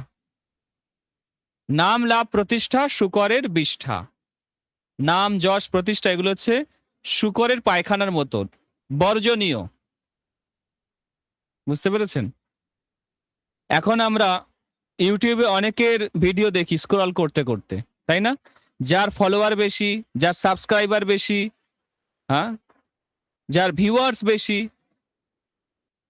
তাদের আমরা লেকচার শুনি। হ্যাঁ কি না বলুন? এরকম বেশিরভাগ লোক তো এরকমই করে। নতুন নতুন কিছু তারা বলার চেষ্টা করে। আমি কিছুদিন আগে হলদার সাই মহারাজের কথা শুনছিলাম, উনি বলছিলেন এরকম। এখন অনেক প্রিচার আসছে, হ্যাঁ, যারা প্রচার করার নামে কি করছে, শুধু ফ্যান ফলোয়িং বাড়াচ্ছে। বুঝতে পেরেছেন? এটাকে বলছে কি? শুকরের বিষ্ঠা। কনক কামিনী দিবস যামিনী, ভাবিয়া কি কাজ অনিত্য। এসব, এই যে জড়জগতের নাম লাভ প্রতিষ্ঠা, সব অনিত্য, সব ছেড়ে যেতে হবে আমাদেরকে। খুব সুন্দর উনি কবিতা লিখেছেন, আপনারা কখনো সময় পেলে এই বইটা কিনে পড়বেন। তোমার কনক ভোগের জনক, কনকের দ্বারে সেবহ মাধব, কামিনীর কাম নহে তব ধাম, তাহার মালিক কেবল যাদব। যারা গৃহস্থ ভক্ত তারা স্ত্রীকে মনে করে আমার সম্পত্তি। স্ত্রী তার বাবার সম্পত্তি নয়, তার সম্পত্তি নয়, স্ত্রী হচ্ছে ভগবানের সম্পত্তি। কনকের দ্বারে সেবহ মাধব, তাহার মালিক কেবল যাদব, ভগবান কৃষ্ণ। বুঝতে পেরেছেন কত সুন্দর? প্রতিষ্ঠা আশা তরু, জড়মায়া মরু, না পেল রাবণ জুজিয়া রাঘব, বৈষ্ণবী প্রতিষ্ঠা তাতে কর নিষ্ঠা, তাহা না ভজিলে লোভিবে রৌরব। হ্যাঁ, যে এই বলছে প্রতিষ্ঠার যে আশা, হ্যাঁ, এটা হচ্ছে একটা, কি বলবো, মরুভূমির মতো। মরুভূমিতে যেমন জল পাওয়া যায় না, সেরকম এই জড় জগতে আপনি যতই প্রতিষ্ঠা লাভের চেষ্টা করুন না কেন, বলছে, হ্যাঁ, এইসব হচ্ছে মরুভূমির মতো। যারা বৈষ্ণব হবে তারা কখনো প্রতিষ্ঠার পিছনে দৌড়াবে না, নাম লাভ প্রতিষ্ঠা যশ মান সম্মানের পিছনে দৌড়াবে না। তারা শুধু জগতের কল্যাণের কথা চিন্তা করবে, কিসে তাদের মঙ্গল হয়, কল্যাণ হয়, এই কথা চিন্তা করবে। বুঝতে পেরেছেন? হরিজন দেশ প্রতিষ্ঠাসা ক্লেশ, করো কেন তবে তাহার গৌরব, বৈষ্ণবের পাছে প্রতিষ্ঠা আশা আছে, তাতে কভু নহে অনিত্য বৈভব। বলছে নির্জন ভজনের নামে তুমি তো কেবলই বৈষ্ণবের নিন্দামন্দ অপরাধ বাড়িয়ে চলেছ। অনেকে দেখবেন বলে আমি 64 মালা জপ করি, 48 মালা জপ করি, আর বৈষ্ণব নিন্দা করে। হ্যাঁ, এটা তাদেরকে নরকে নিয়ে যাবে। বুঝতে পেরেছেন? বলছে প্রকৃত বৈষ্ণব হয়ে ওঠার অমৃত আস্বাদন না করে তোমার চমকপ্রদ জড়জাগতিক মর্যাদার প্রতিষ্ঠা লাভের আকাঙ্ক্ষায় শুধুই কষ্ট ভোগ করছো। তোমার অধঃপতিত অবস্থা সত্ত্বেও তোমার নির্জন ভজনের জন্য এমন অহংকার করে থাকো কেন? মানুষ অহংকার করে যে আমি এত মালা জপ করছি, বলে না? ৬৪ মালা হরিনাম করছি, ১০৮ মালা হরিনাম করছি। আছে এরকম। নির্জলা উপবাস করছি। আর বৈষ্ণব চরণে অপরাধ করছি। তাহলে কোনো লাভ নেই। সব জিরো হয়ে যাবে সঙ্গে, সঙ্গে। বুঝতে পেরেছেন? হ্যাঁ? তাহলে আজকের ক্লাসে আপনারা বুঝতে পারলেন যে বৈষ্ণব অ্যাকচুয়ালি কি? হ্যাঁ? মহাপ্রভুকে একজন প্রশ্ন করেছিল পুরীতে। মহাপ্রভু বৈষ্ণব কে? মহাপ্রভু বললেন, যার মুখে একবার কৃষ্ণ নাম সেই বৈষ্ণব। বুঝতে পেরেছেন? একবার যে কৃষ্ণ, গোবিন্দ, মুরারি, মুকুন্দ, শ্যাম সুন্দর, গিরিধারী, জনার্দন, হরি যে একবার বলেছে, একবার যে কোনো ভগবানের নাম উচ্চারণ করেছে সেই বৈষ্ণব। ভগবান বলে দিল এরকম। আবার কিছু বছর পরে সেই ভক্ত পুরীতে গিয়ে আবার সেই একই প্রশ্ন করেছে যে মহাপ্রভু বৈষ্ণব কে? বলছে, যার মুখে সবসময় কৃষ্ণ নাম সে হচ্ছে বৈষ্ণব। কি বলেছে? যার মুখে সব সময় কৃষ্ণ নাম সে হচ্ছে বৈষ্ণব। আবার কিছুদিন পরে আবার গিয়ে একই কথা জিজ্ঞেস করছে, আচ্ছা মহাপ্রভু বৈষ্ণবটা আসলে কে? তখন মহাপ্রভু বলেছে, যাকে দেখলে বৈষ্ণবের কথা, যাকে দেখলে কৃষ্ণের কথা মনে পড়ে সে হচ্ছে বৈষ্ণব। প্রথম কি উত্তর দিয়েছিল? যার মুখে একবার কৃষ্ণ নাম সেই বৈষ্ণব। তারপরে মহাপ্রভু কি বললেন? যার মুখে সর্বদা কৃষ্ণ নাম, সবসময় হরিনাম করে সে হচ্ছে বৈষ্ণব। তারপর মহাপ্রভু কি বললেন? যাকে দেখলে কৃষ্ণের কথা মনে পড়ে সে হচ্ছে বৈষ্ণব। বুঝতে পেরেছেন? তো কনিষ্ঠ অধিকারী, মধ্যম অধিকারী আর উত্তম অধিকারীর বৈশিষ্ট্য। বুঝতে পেরেছেন? এই ৩ রকম ভক্ত আছে: কনিষ্ঠ অধিকারী, মধ্যম অধিকারী, উত্তম অধিকারী। ৩ রকম ভক্ত আছে। তো বৈষ্ণব যে আমরা হতে চাইছি, এত সহজ নয় বৈষ্ণব হওয়া, অনেক কঠিন। বৈষ্ণব হওয়া অনেক কঠিন, অনেক কঠিন, প্রচুর কঠিন। হ্যাঁ? কি করে বৈষ্ণব হতে হবে? বৈষ্ণব হতে গেলে কি কি সদাচার আমাদেরকে মেনে চলতে হবে সেগুলো জানতে হবে। আজকে একটু শুরু করি। আচ্ছা, কার কার একটু বোরিং লাগছে একটু হাত তুলুন দেখি, যে ক্লাসটা আজকে এখানে থাক, আবার কালকে শুনবো। এরম কার কার মনে হচ্ছে হাত তুলুন।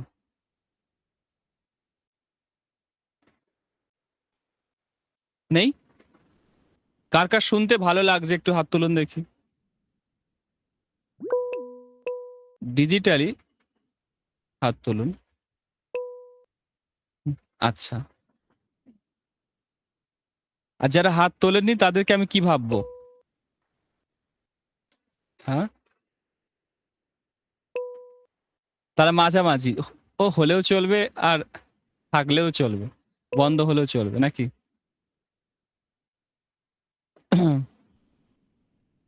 তো আজকে আমরা কিছু শিষ্টাচার সম্পর্কে জানবো। ঠিক আছে? আপনারা সকলে ভক্তিরসামৃত সিন্ধুতে ২২ প্রকার সেবা অপরাধ পড়েছেন। আশা করি পড়েছেন, যারা গ্রন্থ আছে পড়েছেন। সেখানে অনেক কিছু শিষ্টাচার আলোচনা করা আছে, কিন্তু আজকে আমরা কিছু শিষ্টাচার নিয়ে আলোচনা করব। ঠিক আছে?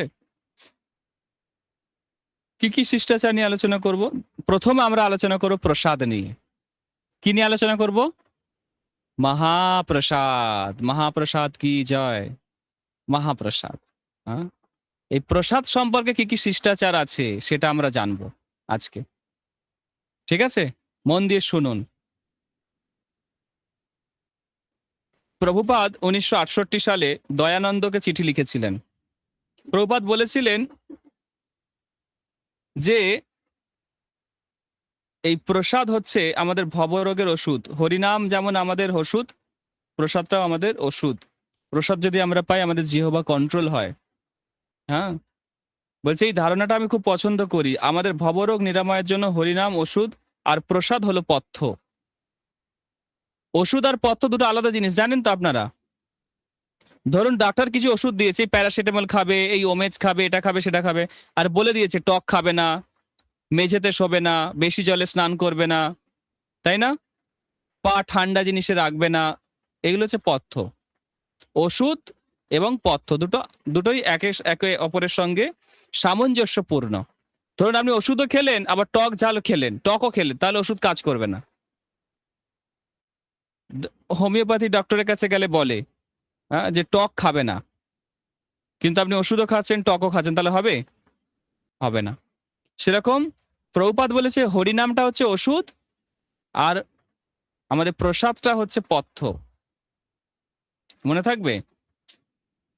কি কি প্রসাদ গ্রহণের কি কি বিধি নিষেধ এবং কি কি এটিকেট বা সদাচার আছে, একটু আমরা জানার চেষ্টা করি। বলছে কৃষ্ণ আর কৃষ্ণ প্রসাদ হচ্ছে অভিন্ন। তা স্মরণ করতে শরীর অবিদ্যা জাল প্রার্থনা উচ্চারণ করতে হয়। প্রসাদ পাওয়ার আগে সব সময় মহাপ্রসাদে গোবিন্দে নাম ব্রহ্মণি বৈষ্ণবে স্বল্প পুণ্যম বতাম রাজন বিশ্বাস নৈব জায়তে শরীর অবিদ্যা জাল জরেন্দ্রিয় তাহে কাল জীবে ফেলে বিষয় সাগরে তাহার মধ্যে জিহবা অতি লোভময় সুদূরমতি তাকে জেতা কঠিন সংসারে কৃষ্ণ বড় দয়াময় করিবারে জিহবা জয় সব প্রসাদ অন্ন দিলা ভাই সেই অন্ন অমৃত পাও শ্রী শ্রী রাধা কৃষ্ণ গুণ গাও প্রেমে ডাকো শ্রী চৈতন্য নিতাই জয় নিমাই জয় নিতাই। এই যে মন্ত্র, এটা উচ্চারণ করে তারপরে প্রসাদ পেতে হবে। সদাচার, যদি আপনি ভক্ত হতে চাইছেন, বৈষ্ণব হতে চাইছেন এই জন্মে ভগবানের কাছে ফিরে যেতে, তাহলে প্রসাদটা পাওয়ার আগে ভোগের মনোবৃত্তি যাতে না থাকে, সেই জন্য ভক্তিবিনোদ ঠাকুর এই শ্লোকটা দিয়েছে আমাদেরকে। আর একটা প্রথম 2 লাইনটা ভাগবতের শ্লোক। হ্যাঁ, সুখদেব গোস্বামী বলছে মহাপ্রসাদে গোবিন্দের নাম ও ব্রহ্মণী বৈষ্ণবে স্বল্প পুণ্যবতাম রাজন বিশ্বাস নৈব জায়তে। বলছে যাদের পুণ্য অনেক কম, ক্ষীণ, যাদের পুণ্য কিছু নেই, তাদের হরিনামে, বৈষ্ণবে আর মহাপ্রসাদে কোনো রুচি থাকে না, এর মহিমা জানে না। বুঝতে পেরেছেন? এই প্রসাদ কি গ্রহণ করলে কি হবে? আমাদের যে অবিদ্যা জাল, এই শরীরটা হচ্ছে অবিদ্যার জাল, হ্যাঁ, এটা আমরা মুক্ত হব, অবিদ্যা থেকে মুক্ত হব। ভগবান কৃপা করে সব প্রসাদ অন্ন দিলা ভাই, ভগবান কৃপা করে তার প্রসাদ আমাদেরকে দিয়েছে, হ্যাঁ, যাতে আমরা জিহবার বেগ কন্ট্রোল করতে পারি, আমাদের ইন্দ্রিয়গুলো সংযত হয়। এই মনোভাব নিয়ে প্রসাদ গ্রহণ করতে হবে, যে প্রসাদ ভগবান থেকে অভিন্ন। ঠিক আছে? অনেকেই দেখি প্রসাদ পাওয়ার সময় মন্ত্র বলে না। বলেন আপনারা? প্রসাদ পাওয়ার আগে এই মন্ত্র উচ্চারণ করতে হবে। এই উচ্চারণ না করে প্রসাদ পাবেন না। এই মন্ত্র উচ্চারণ করুন এবং এটাকে মনন করুন, কি বলছে আচার্যরা। এটা প্রথম। তারপরে বলছে খাওয়ার সময় এবং জল খাওয়ার সময়, প্রসাদ গ্রহণের সময় এবং জল খাওয়ার সময় ডান হাত ব্যবহার করতে হবে, বাঁ হাত ব্যবহার করা যাবে না। অনেকে প্রসাদ পাওয়ার সময় দুটো হাতেই খায়, দেখি রুটি ছেঁড়ার সময় দুটো হাতে ছিঁড়ছে, জল খাওয়ার সময় বাঁ হাতে জল খাচ্ছে, ডান হাতে প্রসাদ পাচ্ছে আর বাঁ হাতে জলের গ্লাস নিয়ে জল খাচ্ছে। হবে না। আমি একবার পানিহাটি মন্দিরে গেছিলাম অনেক বছর আগে, তখন আমাদের ভক্তিসার গোবিন্দানন্দ স্বামী মহারাজ তখন সন্ন্যাস হয়নি। তো উনি আমাকে বললেন আমার পাশে বসো। তো ওনার পাশে বসে আমি প্রসাদ পেয়েছিলাম। উনি আমাকে বলেছিল বাঁ হাতে জল পেতে নেই, বাঁ হাতে জল খেলে মূত্র পান করার সমান, মূত্র পান করার সমান। বুঝতে পেরেছেন? হ্যাঁ, আর বাঁ হাতে ভোজন করলে শূকরের বিষ্ঠা পান করার খাওয়ার সমান। বুঝতে পেরেছেন? সেজন্য বাঁ হাতে ভোজন করবেন না, বাঁ হাতে কি প্রসাদ গ্রহণ করবেন না, বাঁ হাতে জল খাবেন না, কোনো পানীয় জিনিস পান করবেন না। এটা দ্বিতীয় এটিকেট বা সদাচার। তৃতীয় হচ্ছে এই প্রসাদ কৃষ্ণ আস্বাদন করেছেন তা ভাবতে হবে, যে এই যে যেটা আমি খাচ্ছি এটা ভগবান স্বয়ং গ্রহণ করেছেন, এটা চিন্তা করতে হবে। এবং কৃপাপূর্বক আমাদেরকে দিয়েছে। 4 নম্বর পয়েন্ট হচ্ছে, কৃষ্ণ তার প্রসাদের গুণকীর্তন ব্যতীত আর কোনো কথা বলা উচিত না। প্রসাদ খাওয়ার সময় কোনো কথা বলা উচিত না। অনেকে দেখবেন প্রসাদ পেতে পেতে অনেক রকম আলোচনা করে, হ্যাঁ কি না বলুন? খেতে খেতে অনেক রকম কথা হয়, এগুলো করা যাবে না। 4 নম্বর পয়েন্ট হচ্ছে, প্রসাদ পাওয়ার সময় কৃষ্ণ কথা ছাড়া অন্য কোনো কথা বলা যাবে না। হাসি ঠাট্টা ইয়ার্কি বদমাইশি ফাজলামো করা এগুলো চলবে না। এটা মহাপ্রসাদের চরণে অপরাধ, ভগবানের চরণে অপরাধ। এতে আমাদের ভক্তি বিনষ্ট হতে পারে। 5 নম্বর পয়েন্ট হচ্ছে, প্রসাদ কখনো ফেলা যাবে না, ওয়েস্ট করা যাবে না। প্রসাদ ফেলার জিনিস নয়। অনেক ভাগ্যের ফলে ভগবানের প্রসাদ পাওয়া যায়, অনেক ভাগ্যের ফলে। নারদ মুনি, দেবী পার্বতী কত তপস্যা করে এই প্রসাদকে এই জগতে নিয়ে এসছে। প্রসাদ আপনি ফেলতে পারেন না। বলছে একটা চালের দানাও যদি ডাস্টবিনে যায়, আপনাকে অনন্ত কোটি জন্ম রৌরবে থাকতে হবে, নরকে যেতে হবে, থাকতে হবে। আপনি জানেন না এই মহাপ্রসাদের কি গুণ। মহাপ্রসাদ, হ্যাঁ, সাক্ষাৎ ভগবান থেকে অভিন্ন। এই প্রসাদ কখনো নষ্ট করবেন না। যতটা প্রয়োজন নিন, কম খান তবু ভালো, কিন্তু বেশি বেশি নিয়ে নষ্ট করবেন না। হ্যাঁ, ঠিক আছে। আর একটা বিশেষ বিষয়, প্রসাদ যেন পায়ে না থাকে। আমরা প্রসাদকে অনেক চিপ নিয়ে নিই, অনেক চিপ। রেশনের চালের তো খিচুড়ি। হ্যাঁ, আরে ভগবান থেকে অভিন্ন মন্দমতি মূর্খ, মানে কত ডাল মাইন্ডেড। হ্যাঁ, ভগবানের প্রসাদ পায়ে ঠেকছে মানে ঘোর নরকে যেতে হবে, সোজা নরক, টিকিট কনফার্ম একদম। ভগবান ওটা মুখে আস্বাদন করেছে, ভগবান থেকে অভিন্ন সেই প্রসাদ যদি পায়ে ঠেকে তার কি গতি হবে? প্রসাদ এই জগতের বস্তুই না, প্রসাদ সাক্ষাৎ ভগবান থেকে অভিন্ন। বুঝতে পেরেছেন? সেই প্রসাদ পায়ের তলায় পড়ছে, পাড়াচ্ছে, প্রসাদের মহিমাই জানে না, অজ্ঞানী জীব প্রসাদ পাচ্ছে। অজ্ঞানী, চরম অজ্ঞানী।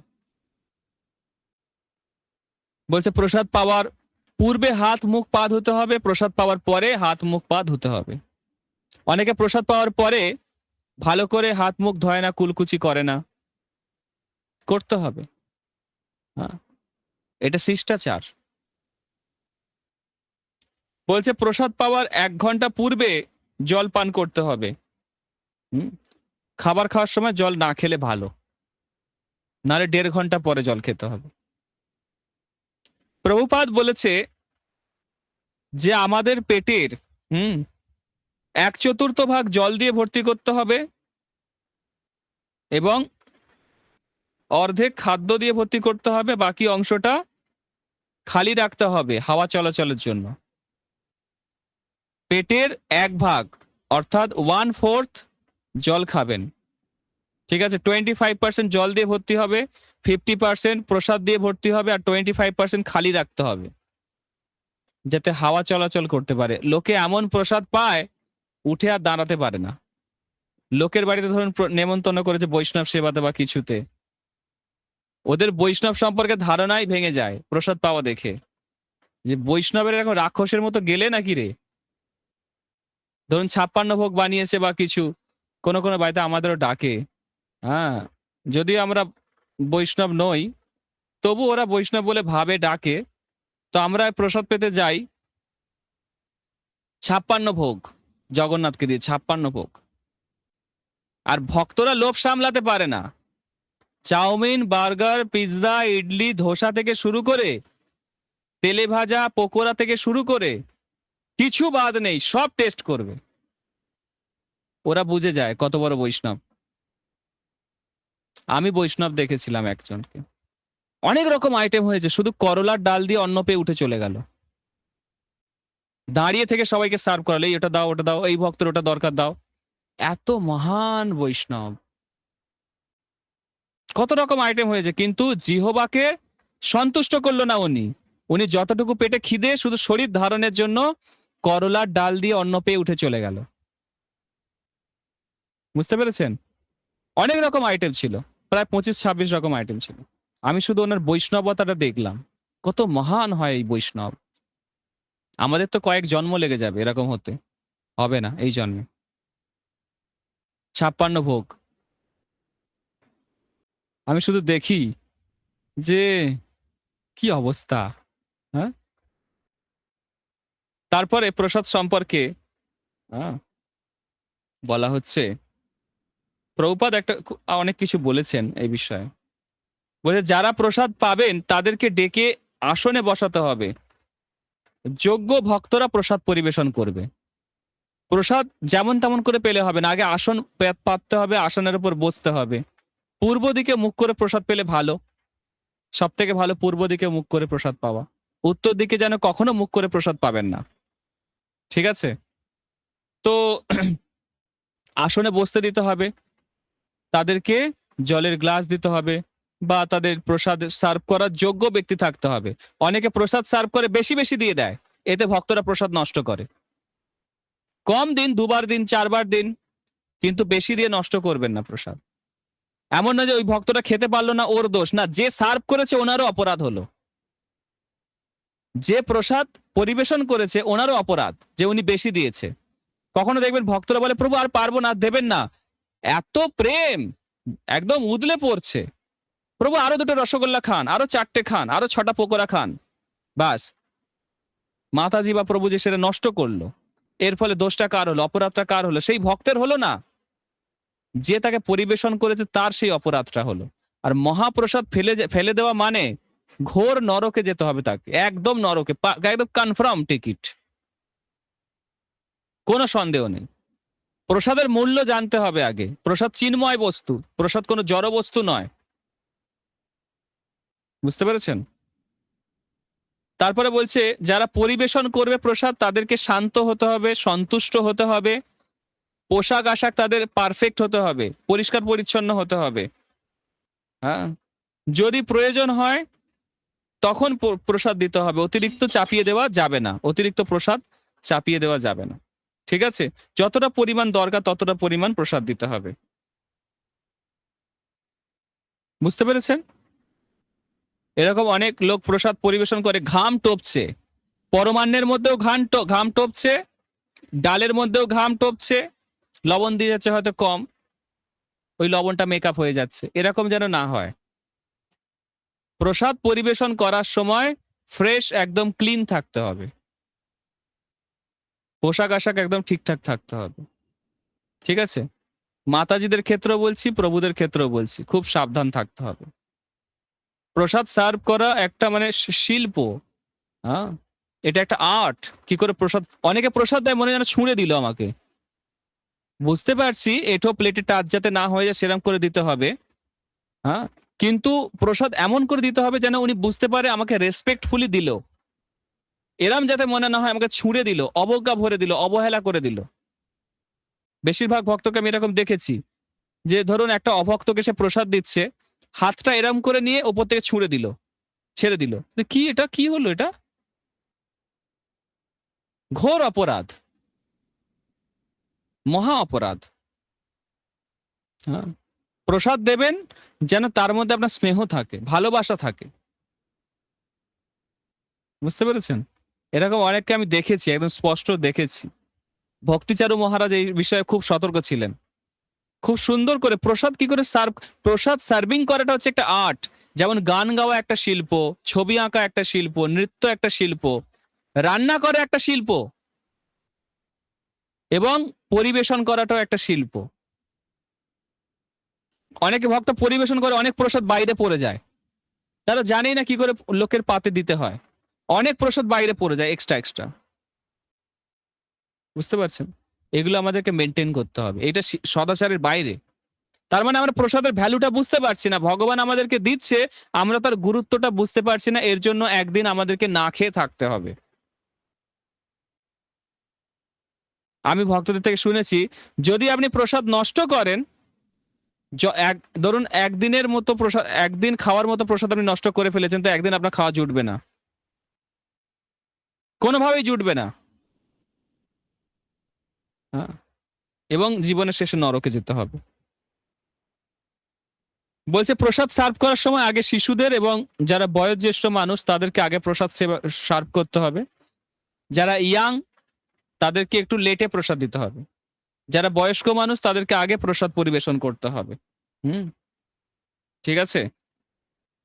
একবার ব্যবহার করে ফেলে দেওয়া যায় এমন পাতা কাপ ব্যবহার করাই অপেক্ষাকৃত ভালো। বুঝতে পেরেছেন? আর প্লাস্টিক না ব্যবহার করে কাগজের ব্যবহার করলে ভালো। ঠিক আছে, কাগজেরটা ভালো। প্রসাদ পরিবেশন করার সময় সবার আগে নুন আর লেবু দিতে হবে। কি দিতে হবে? হ্যাঁ, ডিনারের সময় নয়, দুপুরে। আর প্রসাদ পরিবেশন করার আগে সবার আগে জল দিতে হবে। কি দিতে হবে?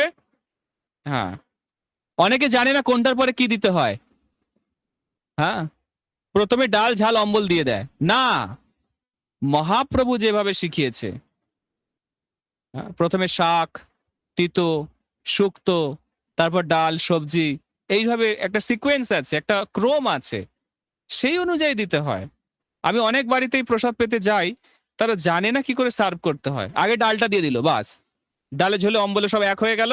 তারপরে এবার পকোড়া আসছে, শাক আসছে। আমার মনে হয় ৩০ বছর সংসার করে কি শিখলো রে লোকগুলো। হ্যাঁ, ৩০টা বছর ৪০টা বছর চুল সাদা হয়ে গেল, ছেলে মেয়ের বিয়ে হয়ে নাতি নাতনি হয়ে গেল, এখন প্রসাদ সার্ভ করতে জানে না। অবাক লাগে। বলছে প্রথমে কি দিতে হবে? শুক্তো, করলা জাতীয় তেতো জিনিস দিতে হবে। তারপরে শাক, তারপরে ভাজা বা ডাল, তারপরে বিভিন্ন মশলাযুক্ত সবজি, তারপর চাটনি, তারপর পরমান্ন, তারপরে আরো যদি কিছু থাকে সেগুলো দিতে পারে।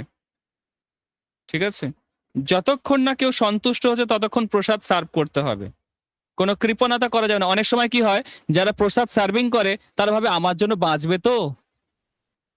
যারা প্রসাদ সার্ভ করে তাদের মনে চিন্তা থাকে, এই এই বালতির সবজিটাই শেষ বালতি, যদি সব বেশি বেশি করে দিয়ে দেবো তাহলে আমার জন্য আর থাকবে না, তাহলে একটু কম কম করে দিই। এটা অপরাধ।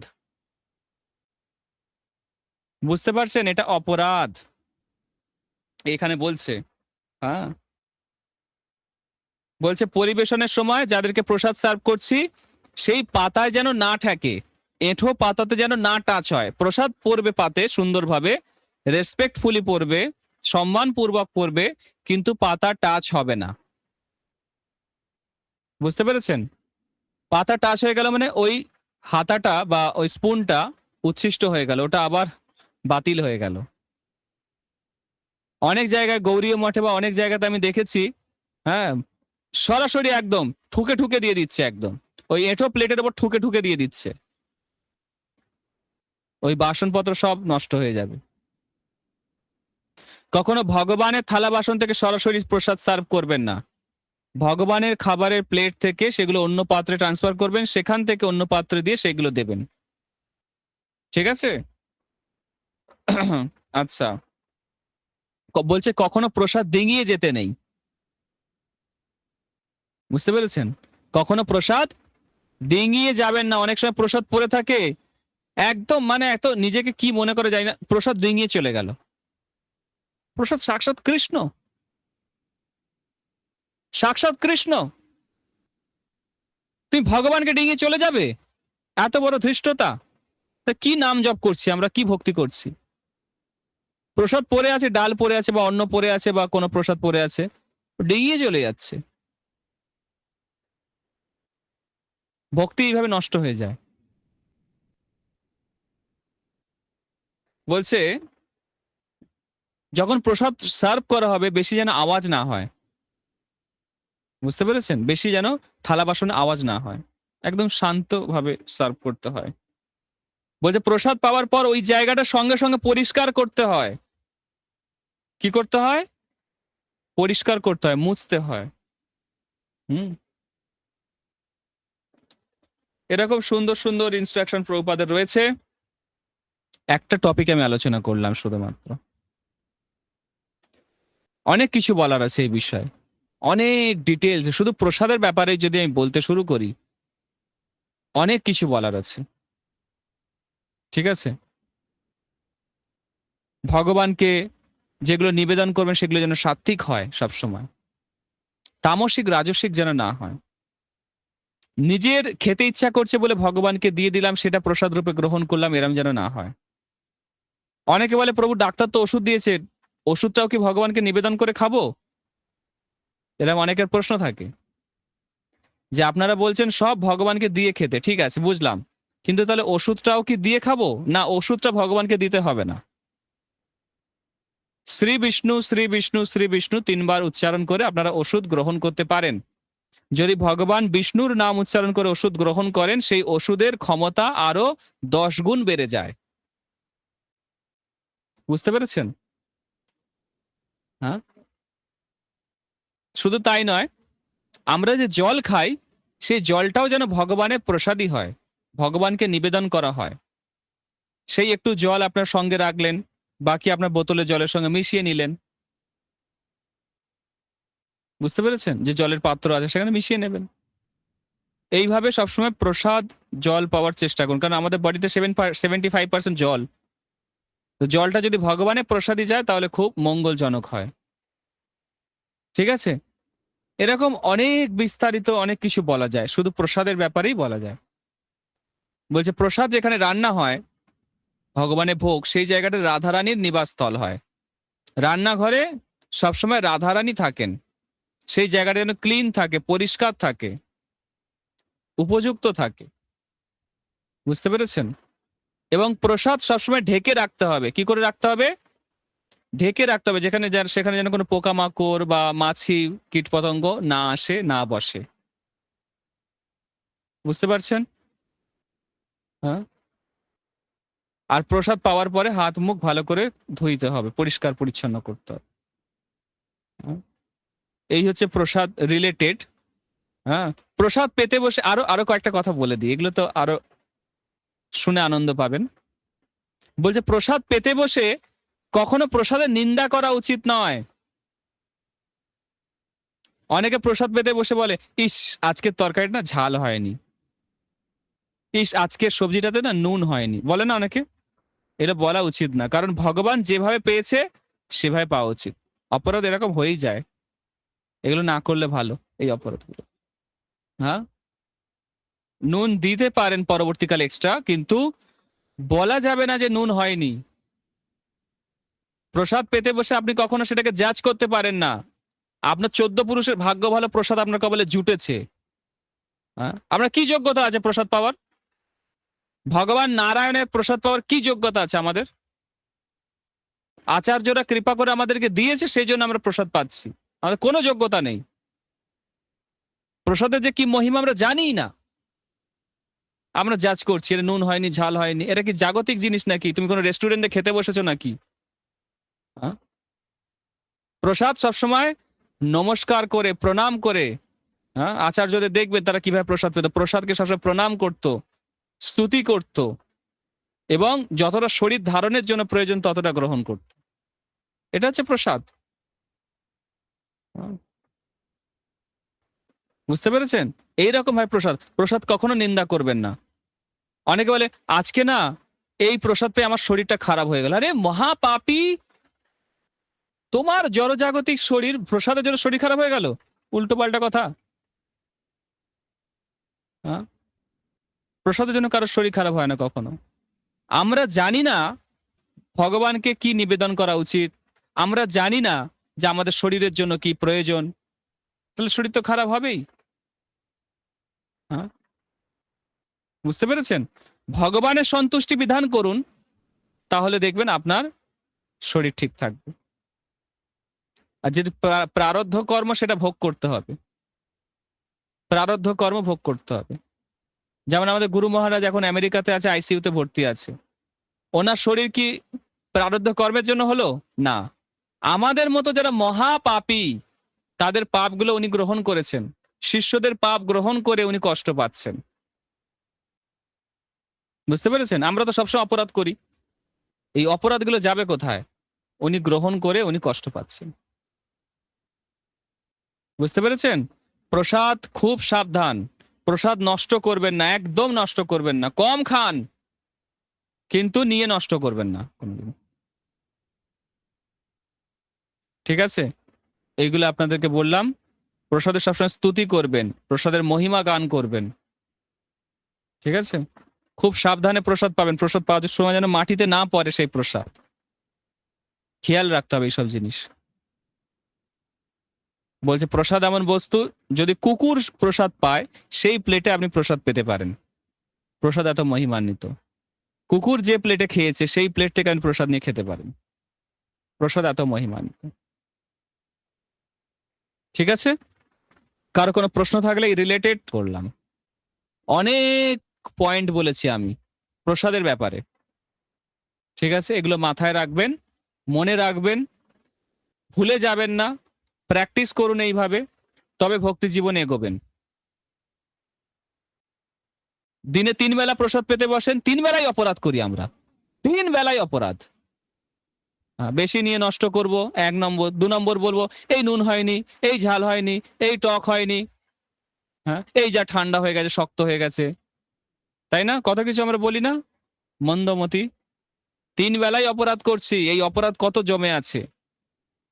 কি করে এই অপরাধ থেকে মুক্ত হবেন? প্রশ্ন হচ্ছে এটা। কি করে এই যে প্রসাদের চরণে যে অপরাধ হলো এতদিন ধরে, এই অপরাধ থেকে কি করে মুক্ত হওয়া যায়? বৈষ্ণবদেরকে বাড়িতে ডাকুন, তাদের মুখে হরিকীর্তন হরিকথা শুনুন, এবং তাদেরকে তৃপ্তি সহকারে, তারা যতক্ষণ না তৃপ্ত হচ্ছে প্রসাদ পাওয়ান, তাদেরকে পেট ভরিয়ে সন্তুষ্ট করে প্রসাদ পাওয়ান, বৈষ্ণব সেবা করুন। তাহলে এই পাপ থেকে মুক্ত হয়ে যাবেন। মহাপাপ, মহাপাপ। এমন ভাববেন না যে আমি প্রসাদ পাওয়ার জন্য আপনাদেরকে বলছি, এরকম ভাববেন না আবার। ঠিক আছে? আপনার কাছাকাছি কোনো স্থানীয় কোনো ভক্ত থাকলে তাদেরকে ডাকুন, তাদেরকে প্রসাদ পাওয়ান। ঠিক আছে? ব্যাস, এইভাবে মুক্ত হয়ে যাবেন এই পাপ থেকে। ঠিক আছে? কালকে আমরা আরো বিস্তারিত আলোচনা করব বৈষ্ণব এটিকেট, বৈষ্ণব সদাচার।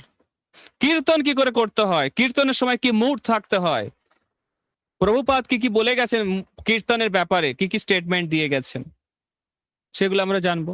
ডিটি ওয়ার্শিপ কি করে করতে হয়, কি কি হ্যাঁ নিয়ম নিষ্ঠা মেনে চলতে হয়, কি কি অপরাধ করার প্রবণতা থেকে বাঁচতে হয়। হ্যাঁ, তারপরে রাত্রে ঘুমানোর সময় কিভাবে ঘুমাতে হয়, কি করে জামা কাপড় পরতে হয়, বৈষ্ণবেরা কেমন জামা কাপড় পরবে, কেমন পরা উচিত কেমন উচিত নয়। ঠিক আছে?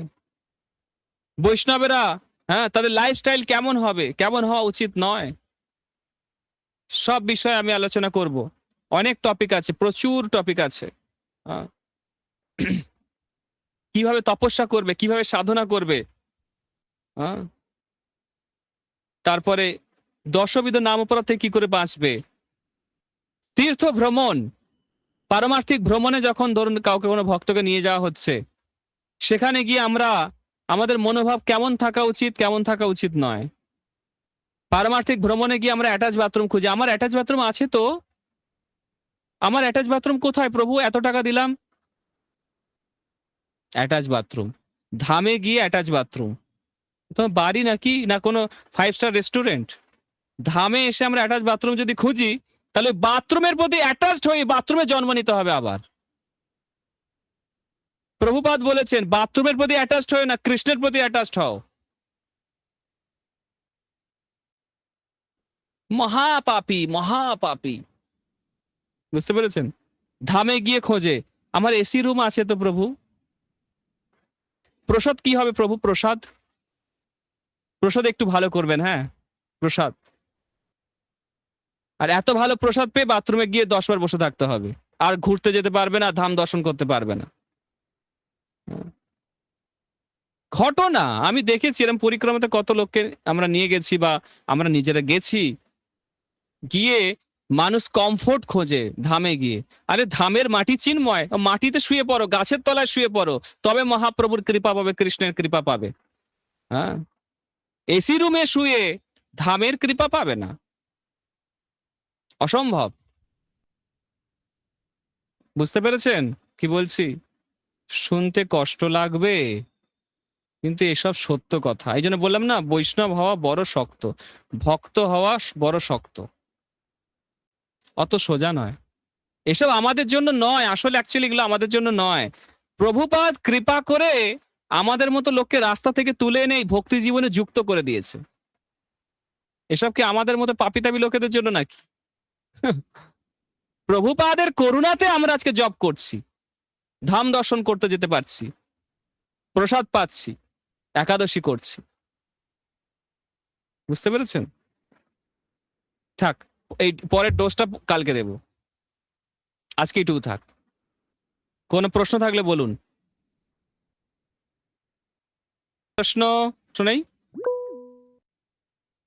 ইয়েস, আশীর্বাদ সেপ্ট ক্লিয়ার হয়েছে। আশীর্বাদ, প্রশ্ন কারোর? কোন প্রশ্ন?